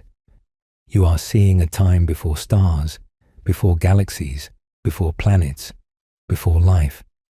You are seeing the edge of history. And this light is not just out there somewhere. It is here. It is the static on an old television set. It is a small fraction of the noise your radio picks up. It is photons passing through your walls, your furniture, your body. The edge is not abstract. It is physical, tangible, present. This intimate presence of the cosmic edge is one of the wonders of our universe. The vastness is not separate from us. It is part of our immediate environment. We live at the center of a sphere of ancient light that tells the story of cosmic history. The edge is our neighbor. Now let us talk about what all this edge talk means for the future of science and exploration. We are living in a golden age of cosmology, as I mentioned before. Our telescopes can see almost to the limit of what light can reveal. Our theories can describe the universe from a fraction of a second after the Big Bang to billions of years into the future. We have measured the composition of the cosmos, mapped the cosmic web, detected gravitational waves from merging black holes. The achievements are stunning, but there is so much more to learn. The edge still holds secrets. One frontier is the dark ages of the universe, the era between the cosmic microwave background and the first stars. We cannot see this era with light, because there were no sources of light, but we might be able to probe it with other means. Radio telescopes could detect the signal from hydrogen gas in the dark ages. Gravitational wave detectors could sense ripples from the earliest cosmic events. New windows on the universe might reveal what was happening at the edge of time when no stars yet shone. Another frontier is dark matter.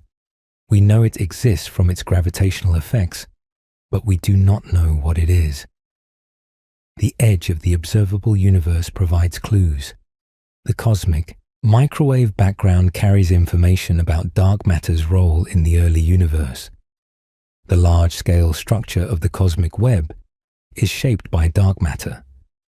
Perhaps by studying the edge more carefully, we can uncover the nature of this mysterious substance. And dark energy remains deeply puzzling. Why does the expansion accelerate? What is the cosmological constant, if that is what dark energy is? Or is dark energy something more complex, changing over time, varying from place to place? The edge is where dark energy's effects are most dramatic. The cosmic horizon is shaped by dark energy. Understanding one requires understanding the other. The edge of our knowledge is as important as the edge of the universe. Every unknown is an opportunity. Every mystery is an invitation. The cosmos beckons us to keep exploring, keep questioning, keep pushing the boundaries of understanding. Future telescopes will see farther and clearer. Future theories will describe deeper and more. Future generations will know things we cannot imagine. The edge will recede, not the physical edge, but the edge of our ignorance. And as it does, new mysteries will appear.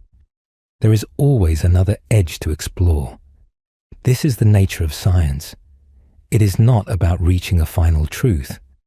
It is about the endless journey toward the edge. Every answer reveals new questions. Every discovery opens new horizons.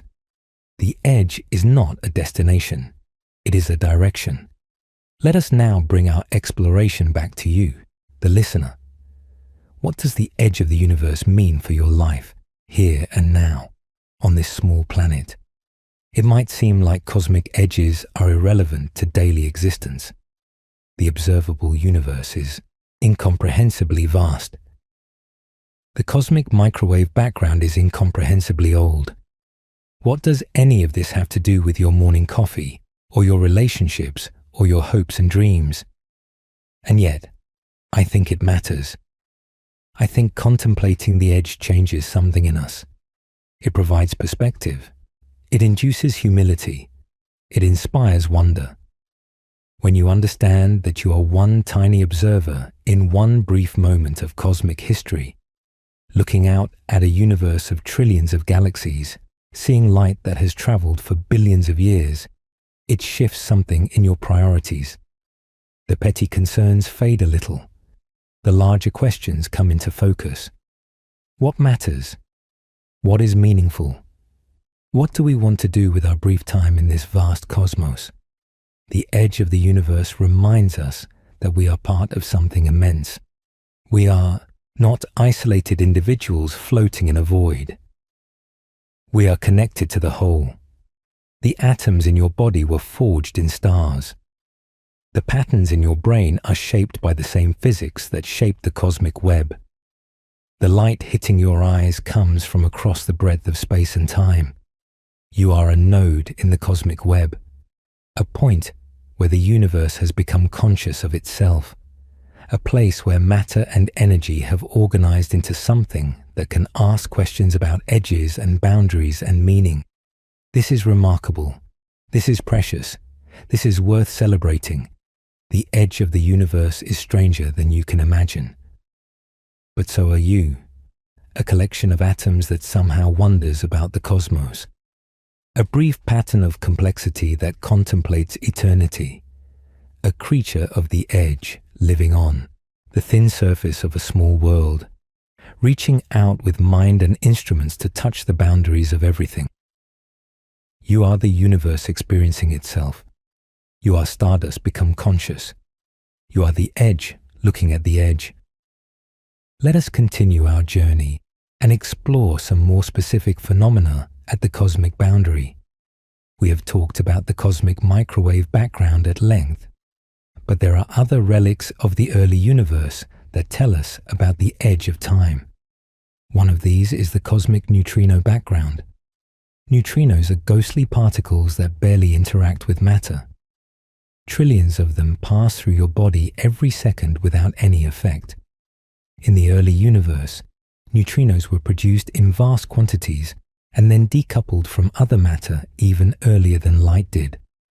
The cosmic neutrino background was released about 1 second after the Big Bang, compared to 380,000 years for the cosmic microwave background.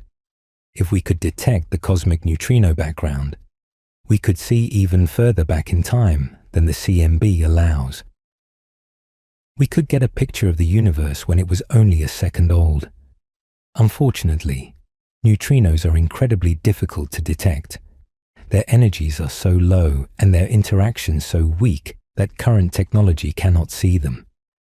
But future experiments might. The cosmic neutrino background is a frontier at the edge of time, waiting to be explored. Even earlier, there should be a cosmic gravitational wave background.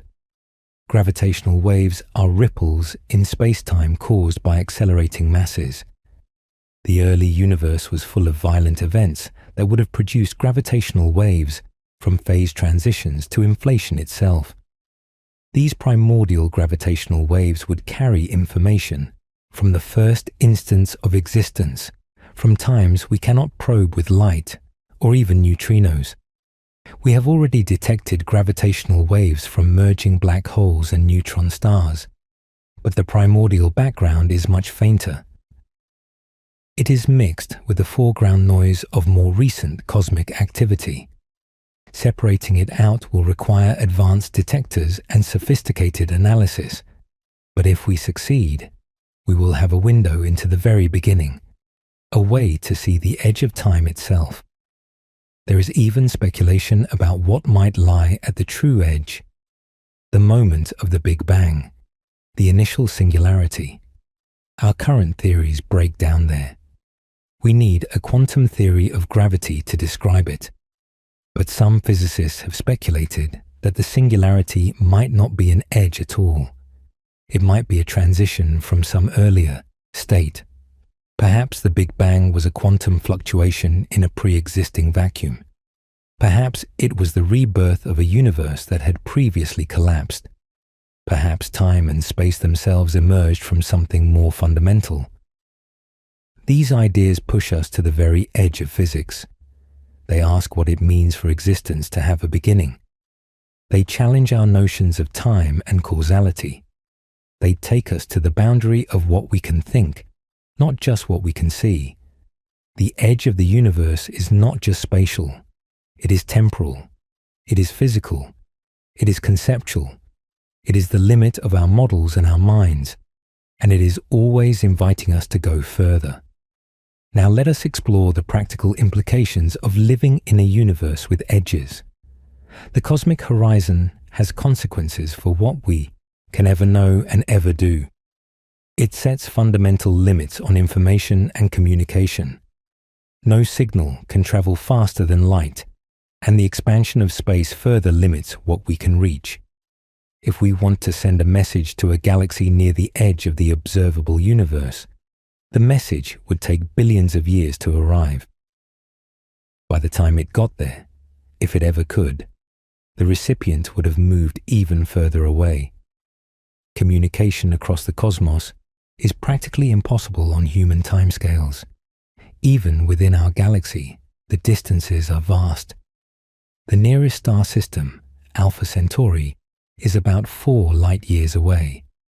A message would take 4 years to arrive and another 4 years for a reply to come back. An interstellar conversation would be agonizingly slow. The edge of the observable universe makes the cosmos feel lonely. We are separated from potential neighbors by distances that make meaningful contact impossible. Even if there are billions of civilizations out there, we might never know about most of them. They are too far, too old, too removed from our causal sphere. But this loneliness has a flip side. It means we have room. We have privacy. We have the opportunity to develop and grow without interference. The vastness that isolates us also protects us. We are free to make our own way in a quiet corner of the cosmos, and within our corner, there is plenty to explore. The Milky Way alone contains hundreds of billions of stars. Even if we never leave our galaxy, there is enough to keep us busy for millions of years. The edge of the observable universe is not the edge of opportunity. It is just the far boundary of a realm that is already unimaginably rich.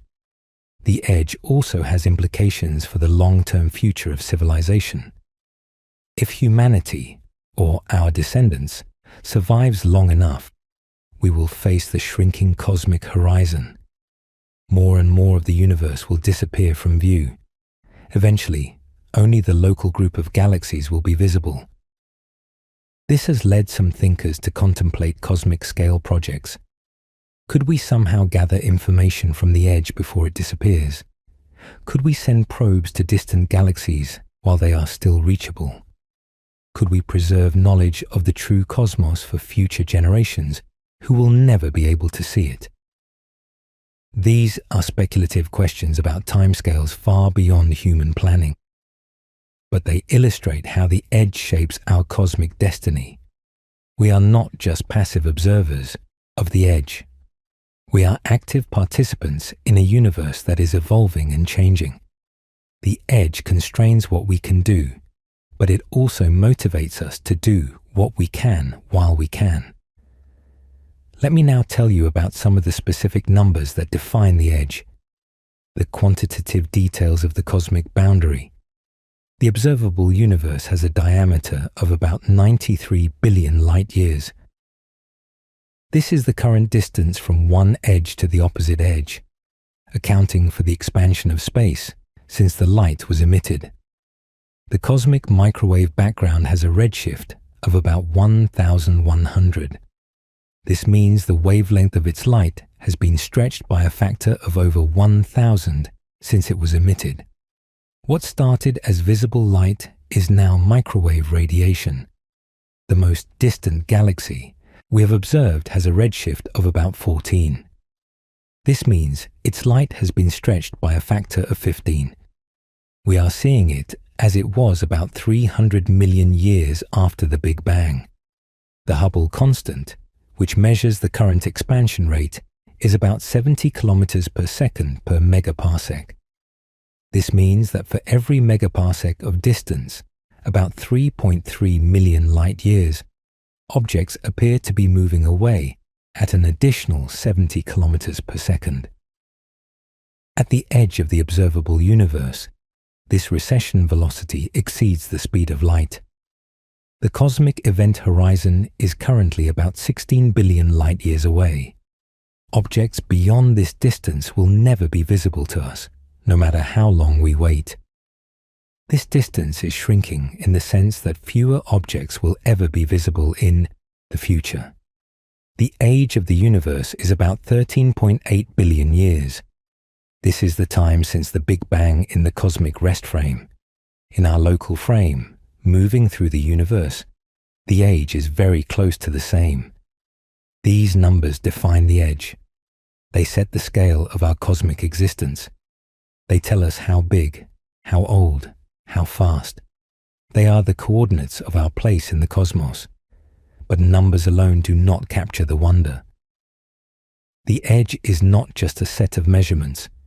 It is an experience, a feeling of vastness and mystery, a confrontation with the limits of existence.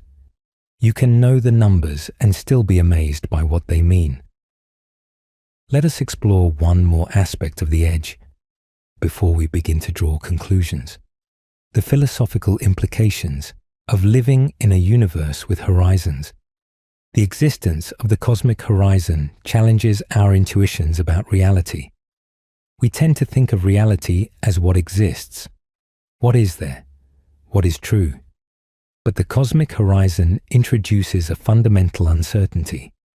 We cannot know what lies beyond it. We can infer, we can speculate, we can theorize, but we cannot observe, we cannot verify. This has led some philosophers to question whether what lies beyond the horizon is even real in any meaningful sense. If we can never observe it, never interact with it, never receive any information from it, does it exist? Is existence the same as observability? Or can things exist beyond the reach of any possible observation? Most physicists would say that yes, things exist beyond the horizon. The laws of physics do not care about our ability to observe. The universe extends beyond what we can see. But the philosophical question remains interesting. The edge forces us to think about what existence means and what knowledge requires. There is also the question of what the edge tells us about our significance. On one hand, we are tiny and brief, occupying a minuscule fraction of the observable universe for a minuscule fraction of cosmic time. The edge reminds us of our smallness, our transience, our cosmic insignificance. On the other hand, we are the ones asking the questions. We are the part of the universe that has become aware of the edge. We have built instruments that see to the edge of time. We have developed theories that explain the edge of space. In the entire vastness of the cosmos, we are among the rare configurations of matter that know about the vastness. This is a kind of significance, even if it is not the significance of being large or central. The edge teaches humility and pride simultaneously. Humility before the immensity of existence. Pride in our ability to comprehend even a fraction of it. Both are appropriate responses. And now we approach the climax of our journey, the moment where all these threads come together, the place where the strangeness of the edge reaches its peak. Let me paint a picture for you, a picture of the universe at its most extreme. Imagine you could somehow see the entire observable universe at once. Not just a slice, not just a map, but the whole thing. All 93 billion light years of it, spread out before your mind's eye. You would see a sphere of light, a bubble of visibility centered on wherever you happen to be. At the center, things look relatively normal. Galaxies going about their business, stars burning, planets orbiting, the familiar cosmos. But as you look farther out, toward the edge, things change. The galaxies become younger. You are looking back in time. The familiar shapes dissolve into smaller, more chaotic structures. The primordial ancestors of the great galaxies you see nearby. Farther still, and the galaxies disappear entirely. You are now looking at the cosmic dawn, the era before most stars existed. Faint glimmers of light from the very first stellar generations. A universe still waking up from its dark ages. And then, at the very edge, the wall of light, the cosmic microwave background, a glowing surface surrounding everything in every direction. This is the edge of time made visible, the boundary beyond which the universe was opaque, the last scattering surface where photons finally broke free and began their long journey toward your eyes. Beyond this wall, there is more universe, but you cannot see it, not with light. The wall is the limit of visibility, the edge of the picture. Everything we know about the cosmos is contained within this sphere, surrounded by that ancient glow. Now imagine something else. Imagine you could watch time pass on cosmic scales. Imagine speeding up your perception so that millions of years pass like seconds. You would see the edge moving, not the physical boundary, but the horizon of visibility. Light from more distant objects would arrive, pushing the edge farther out. The observable universe would grow, encompassing more and more of existence. But you would also see the cosmic event, horizon shrinking. Galaxies at the edge would begin to fade, their light redshifting beyond detection, their images stretching into infinity as they cross the threshold of no return.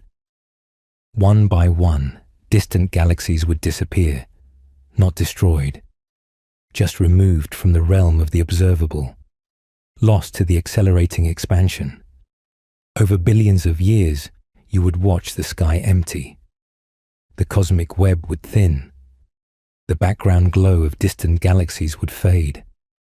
Eventually, only the local group would remain, Andromeda, approaching and merging with the Milky Way. A handful of smaller galaxies gravitationally bound to us, everything else gone. And then, over trillions of years, even the stars in this merged supergalaxy would burn out. Red dwarfs, the longest-lived stars, would exhaust their fuel. White dwarfs would cool to invisibility. Neutron stars would spin down. Black holes would slowly evaporate through Hawking radiation. The last structures in the universe would dissolve into a thin mist of cold particles drifting through an ever-expanding void. This is the ultimate fate of the universe, according to our best current understanding.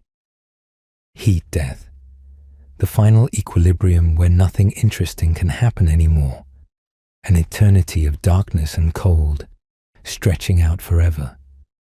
The edge of the universe, pushed to its ultimate conclusion, is an edge of existence itself, a boundary between being and non-being.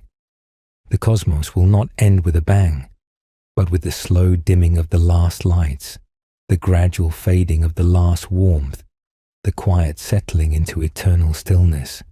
This is the fate that the edge points toward. The accelerating expansion that defines our cosmic horizon also defines our cosmic destiny.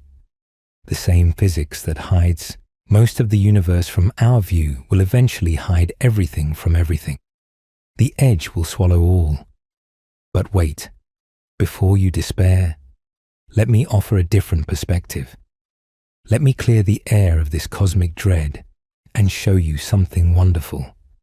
Yes, the universe will end in darkness. Yes, the edge will consume everything. Yes, in the unfathomably distant future, all the light will be gone, and nothing will remain but cold, empty space expanding forever. But that future is unimaginably far away, trillions of years, timescales that make the entire current age of the universe look like a blink. We are not at the end. We are at the beginning. Right now, stars are being born. In stellar nurseries across the Milky Way and in galaxies throughout the cosmos, clouds of gas are collapsing under their own gravity, igniting nuclear fusion, blazing into brilliant new suns. The universe is still in its creative phase. The era of star formation has barely begun compared to how long it could theoretically continue. Right now, planets are forming around those new stars. Worlds are taking shape. In some of those worlds, conditions might be right for life. The universe is still producing the conditions for complexity, for biology, for minds.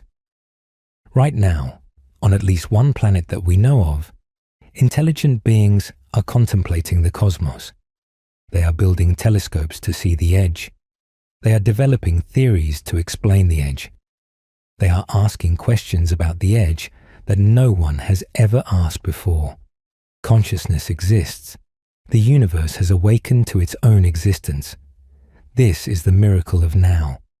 In the vast sweep of cosmic time, we happen to exist during the one era when the universe is alive with light and activity. We are not at the beginning or the end. We are in the brief flowering, the cosmic spring, the time of creation. The edge of the universe is strange, but it is also beautiful. It frames a cosmos that is bursting with energy and possibility. The fact that there is an edge means that there is something inside it, and what is inside it is magnificent. Let us sit with this for a moment. The wonder of existence, the privilege of consciousness, the beauty of a universe that has edges and horizons and limits, but within those limits contains stars and galaxies and worlds and life and thought. You are part of this. You are one of the points where the universe knows itself. Your consciousness is one of the places where the edge is contemplated, where the vastness is measured, where the mystery is felt.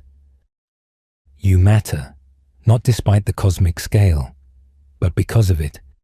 In all that vastness, you are among the rare arrangements of matter that can appreciate the vastness. The edge does not diminish you, it elevates you. It shows the context in which your existence is remarkable. Against the backdrop of heat, death, and eternal darkness, your brief flickering of awareness is precious beyond measure. You are a light in the cosmic night, a moment of warmth before the cold, a thought in the silence, and you are not alone. There are billions of other humans having their own experiences, asking their own questions, feeling their own wonder. There might be trillions of other beings throughout the cosmos doing the same. We are a community of consciousness scattered across an immense universe, all of us looking at our own edges, all of us wondering what lies beyond. This is the resolution to the strangeness at the edge. Not that the strangeness goes away, but that we can hold it in our minds alongside the beauty. The universe is strange. It is also wonderful. The edge is terrifying in its implications. It is also awe-inspiring in its grandeur. Both are true.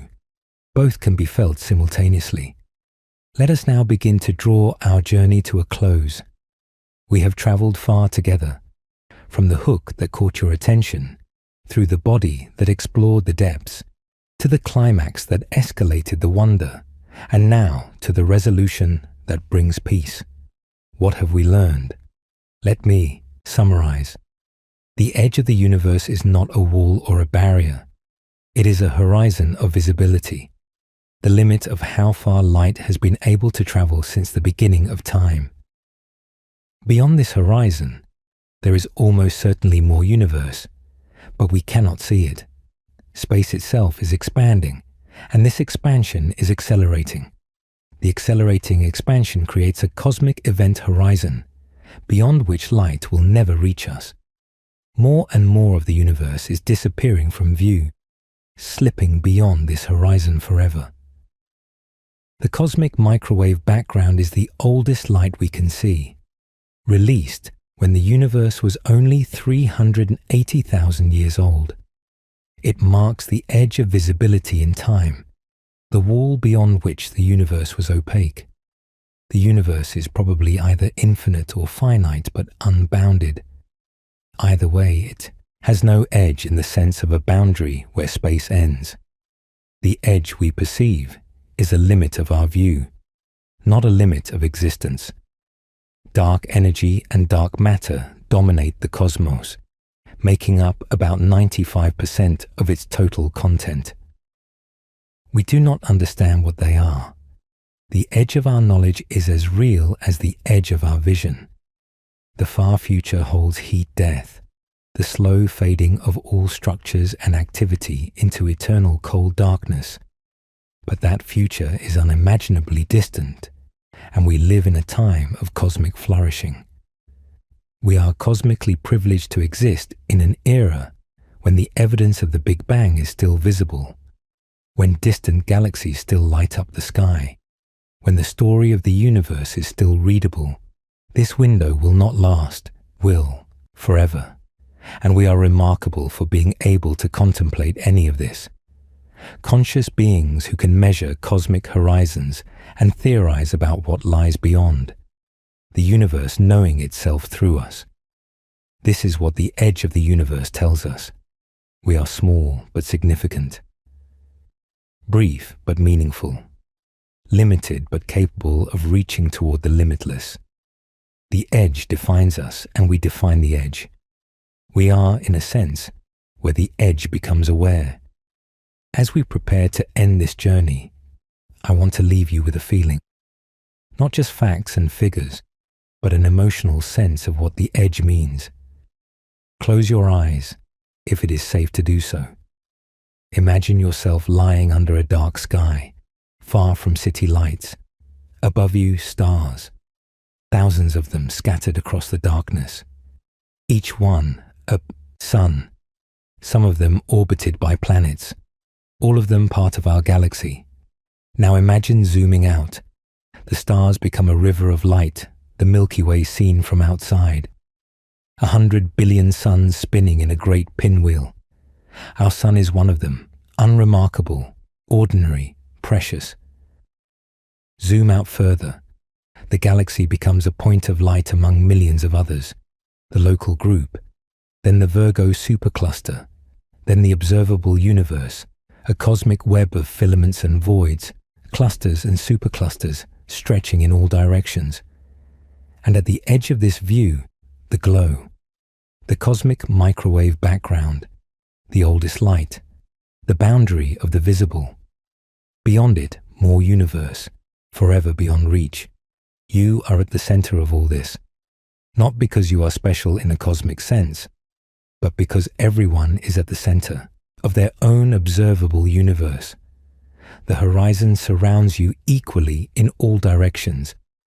You are the middle of your own cosmic sphere, and from that center, you can look out to the edge.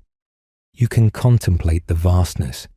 You can feel the wonder and the strangeness and the beauty. You can be, for this moment, a point where the universe experiences itself. The edge is out there, 93 billion light years across, and the edge is in here, in your mind as you imagine it. The two are connected. The cosmos and the consciousness that contemplates it are not separate. They are one. This is the deepest truth at the edge of the universe, that there is no real separation between the observer and the observed. You are made of the same atoms that make up the galaxies. The same physics that governs the cosmic microwave background governs the firing of your neurons. The edge you contemplate is contemplating itself through you. Strange, yes, stranger than you could have imagined, almost certainly, but also beautiful, also meaningful, also true. And that wraps up our journey to the edge of the universe. What an incredible voyage it has been, from the cosmic horizon to the cosmic microwave background, from dark energy to dark matter, from the far future to this precious present moment. The universe's edge is stranger than we could have imagined at the start. Horizons that are not walls, but perspectives. Expansion that accelerates without visible cause. Edges in time as well as space. A fate of darkness waiting in the distant future, but a present of wonder and discovery. If this journey left you with a sense of awe, if it shifted your perspective on your place in the cosmos, if it gave you something to think about as you drift off to sleep tonight, I am glad. That was the goal, to share the wonder that comes from contemplating the edge of everything. Hit that like button if you found value in this exploration. Subscribe to the channel if you want to continue these cosmic journeys together. We have so much more to discover, from black holes to exoplanets, from the Big Bang to the fate of stars. Each topic is a new edge to explore. Drop a comment below and let me know what aspect of the universe's edge fascinated you most. Was it the cosmic microwave background, that ancient glow from the dawn of time?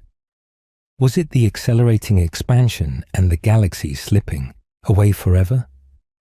Was it the philosophical implications of living in a bounded view of an unbounded whole? I would love to hear your thoughts. The universe is vast and our time within it is brief. But while we are here, we can look up, we can wonder, we can reach with our minds toward the edge of everything. And in that reaching, we become part of the cosmic story. Thank you for joining me on this journey.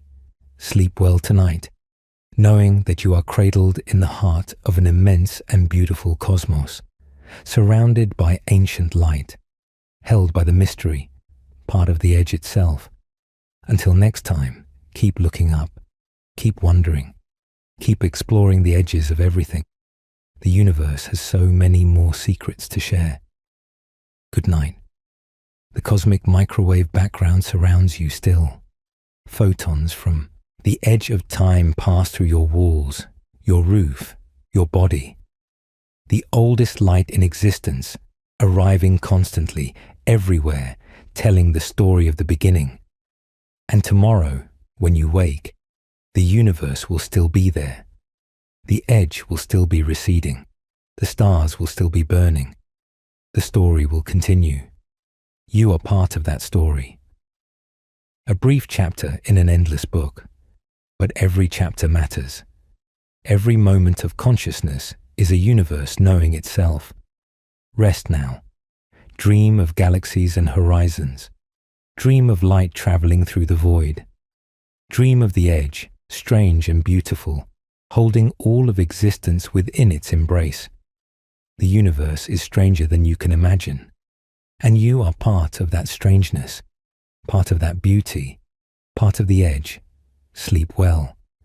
But before you close your eyes completely, let me share a few more thoughts, a few more wonders from the edge that we did not have time to fully explore. Think about this. The light from the cosmic microwave background is the oldest light we can see, but it is not the oldest thing in the universe. Before light could travel freely, there were other things, other relics that might still be out there. We talked briefly about the cosmic neutrino background, but let me tell you more about what this means. Neutrinos decoupled from matter about 1 second after the Big Bang. For comparison, light decoupled about 380,000 years after, so the neutrino background is about 380,000 times older than the oldest light. If we could detect it, we would be seeing the universe as it was just 1 second old, 1 second after the beginning of everything.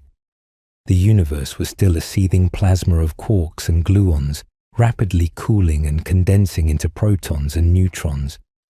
The fundamental building blocks of matter were just forming, and neutrinos were streaming away, carrying information about that primordial moment.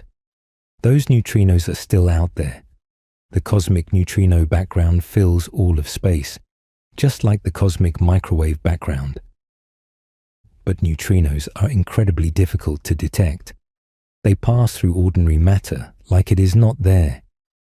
A neutrino could travel through a light year of solid lead and have only a 50% chance of interacting with anything. Detecting the cosmic neutrino background requires technology we do not yet possess, but we are working on it. Scientists are developing new detectors, new techniques, new ways of sensing these ghostly particles. Someday, perhaps within the next century, we might be able to see the cosmic neutrino background. And when we do, we will have pushed the edge back further than ever before, from 380,000 years to 1 second, a journey of 400,000-fold into the past. And even that is not the ultimate edge. Before the neutrinos decoupled, there were gravitational waves. ripples in space-time created by the violent dynamics of the early universe. These gravitational waves were produced in the first tiny fractions of a second, during inflation, and perhaps even before. The primordial gravitational wave background would carry information from times so early that even neutrinos cannot reach. We are talking about the first trillionth of a trillionth of a trillionth of a second. Times when the universe was smaller than an atom. Times when physics, as we know, it was just coming into being. Detecting these primordial gravitational waves is one of the holy grails of cosmology. We have indirect evidence that they exist, from patterns in the cosmic microwave background. But direct detection would be transformative. It would let us see the edge of time in a completely new way, not with light, not with matter, but with the very fabric of space-time itself. This is the future of edge exploration. New messengers from the cosmic boundary, neutrinos, gravitational waves, and perhaps things we have not even imagined yet. Each new window reveals a different aspect of the edge. Each new detection pushes our knowledge further back toward the beginning. Let me also tell you about some of the strangest objects that live near the edge of our observable universe. The most distant things we have ever seen. There are quasars at the edge. Quasars are incredibly luminous objects powered by supermassive black holes devouring matter at the centers of young galaxies. They shine so brightly that we can see them across almost the entire observable universe. Some quasars are so distant that their light has been traveling for more than 13 billion years. When we look at these distant quasars, we are seeing black holes that formed when the universe was less than 1 billion years old. This is remarkable. It means that supermassive black holes, containing millions or billions of times the mass of our Sun, formed very quickly after the Big Bang. We do not fully understand how this happened. It is one of the puzzles that the edge presents to us. There are also gamma-ray bursts at the edge.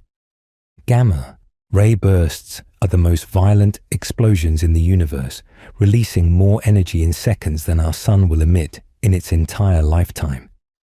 Some are caused by collapsing massive stars, others by merging neutron stars. They are so bright that we can detect them from almost anywhere in the observable universe. The most distant gamma-ray burst ever detected occurred about 13.1 billion years ago. For a brief moment, a dying star at the edge of the observable universe outshone everything else in the sky. A beacon from the cosmic dawn signaling across almost the entire history of the universe. These objects at the edge are not just curiosities. They are probes. They let us study the conditions at the cosmic boundary. The light from a distant quasar passes through billions of light years of intervening space, and it picks up signatures of everything it encounters along the way. Gas clouds, galaxies, the cosmic web itself. By analyzing the light from edge objects, we can map the universe between here and there. This technique is called absorption spectroscopy. The light from a distant source acts like a flashlight, illuminating everything between the source and us. We can see shadows where gas blocks the light. We can measure the composition and temperature and motion of material at vast distances. The edge objects become tools for understanding the middle. Let me also expand on something we touched on earlier. The question of whether we are alone. The observable universe contains roughly 2 trillion galaxies. Each galaxy contains on average about 100 billion stars. Most of those stars probably have planets. The numbers are staggering. Even if the odds of life arising on any given planet are incredibly small, the sheer number of opportunities suggests that life should be common. And yet, we have found no definitive evidence of life beyond Earth. No signals from alien civilizations. No artifacts in our solar system. No evidence in the cosmic microwave background of engineering on a galactic scale. The universe appears to be silent. This is sometimes called the Fermi paradox, after the physicist Enrico Fermi, who supposedly asked, "Where is everybody? If life is common and civilizations arise frequently, why do we not see evidence of them everywhere?" The edge of the universe bears on this question in several ways. First, the vastness of space and time means that even if civilizations are common, they might be separated by such enormous distances that contact is impossible. We talked about this earlier. The cosmic horizon is a real barrier to communication. Second, the edge in time matters. Civilizations might arise and fall on timescales much shorter than cosmic timescales. A civilization that existed 1 billion years ago might have flourished and perished long before our solar system even formed. A civilization that will exist 1 billion years from now might arise long after humanity is gone. The window for contact is narrow.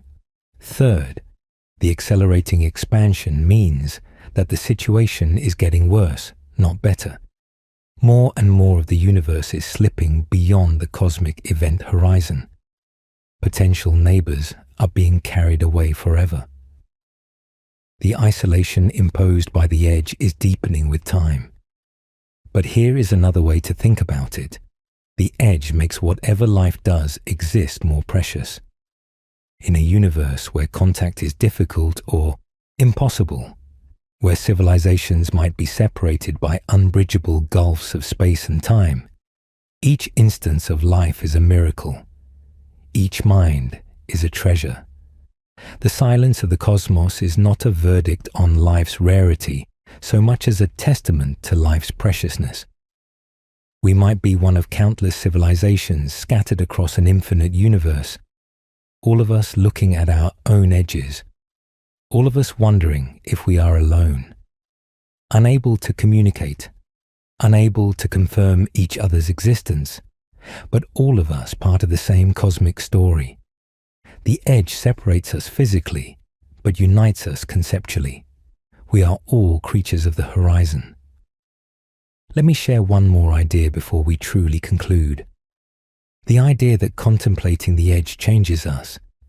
When you think about the cosmic horizon, when you really sit with the scale and the strangeness, something shifts in your perspective.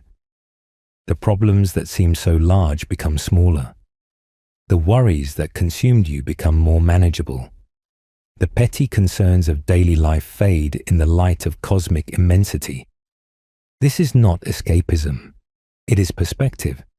The edge does not make your problems disappear, but it does put them in context. It reminds you that you are part of something much larger than yourself. It connects you to the sweep of cosmic history. It grounds you in a story that began billions of years before you were born and will continue billions of years after you are gone. There is comfort in this. A kind of cosmic comfort that comes from knowing your place. You are small, yes. Brief, yes.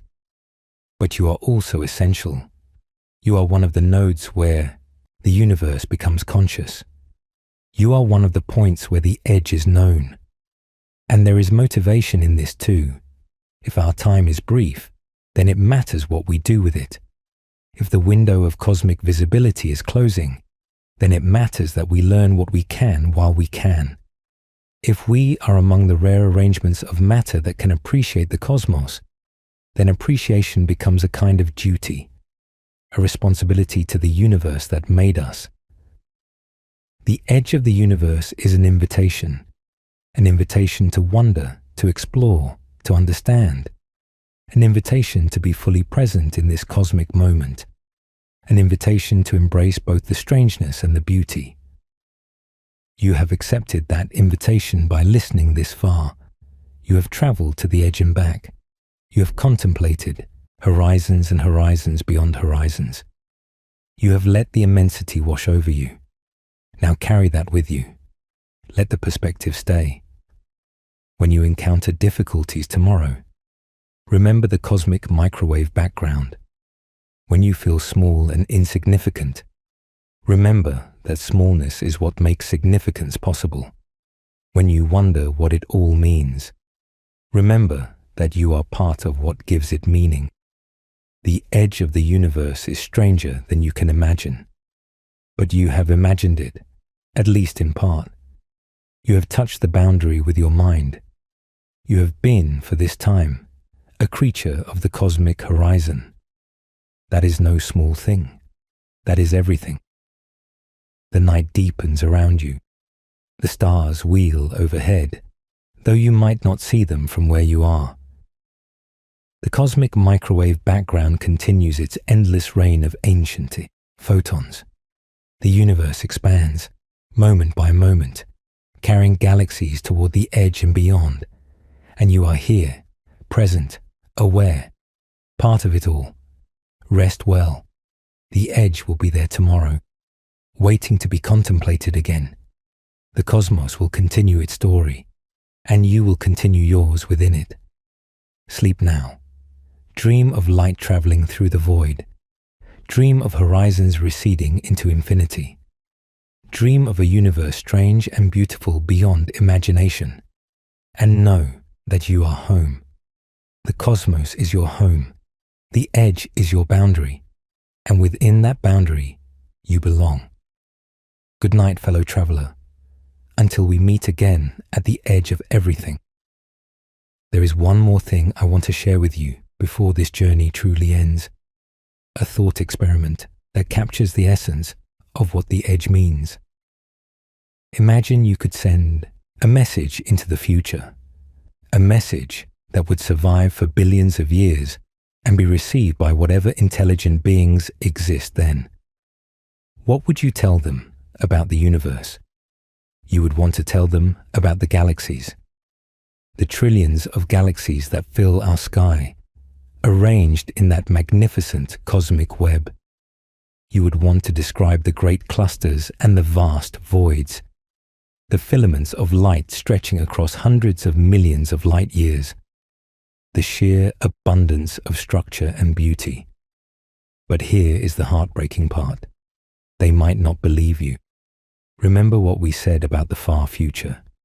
The accelerating expansion will carry all distant galaxies beyond the cosmic event horizon. Future astronomers, living trillions of years from now, will look out at a sky containing only their local galaxy. The merged remains of the Milky Way and Andromeda, and a few smaller companions. Beyond that, darkness, nothing. They will have no evidence that the universe ever contained anything else. The cosmic microwave background will have stretched beyond detection. The light from distant galaxies will have faded forever. All the proof of the Big Bang, all the evidence of cosmic expansion, all the information about the true nature and history of the universe will be gone. If you sent them a message describing trillions of galaxies and an expanding universe and a cosmic microwave background, they might think you were inventing myths. They might assume their ancestors were confused or superstitious. The truth would seem like fantasy. This is one of the most poignant implications of the cosmic edge. Knowledge can be lost, not through forgetting or carelessness, but through the fundamental physics of the universe. The expansion that defines our horizon will eventually erase the evidence of its own existence. The universe will hide its own story. We are the witnesses. We live in the era when the story is still visible. The cosmic microwave background still glows in our telescopes. Distant galaxies still sparkle in our deep field images. The expansion is still measurable, the acceleration still detectable. We can see what future generations never will. This gives our era a special significance.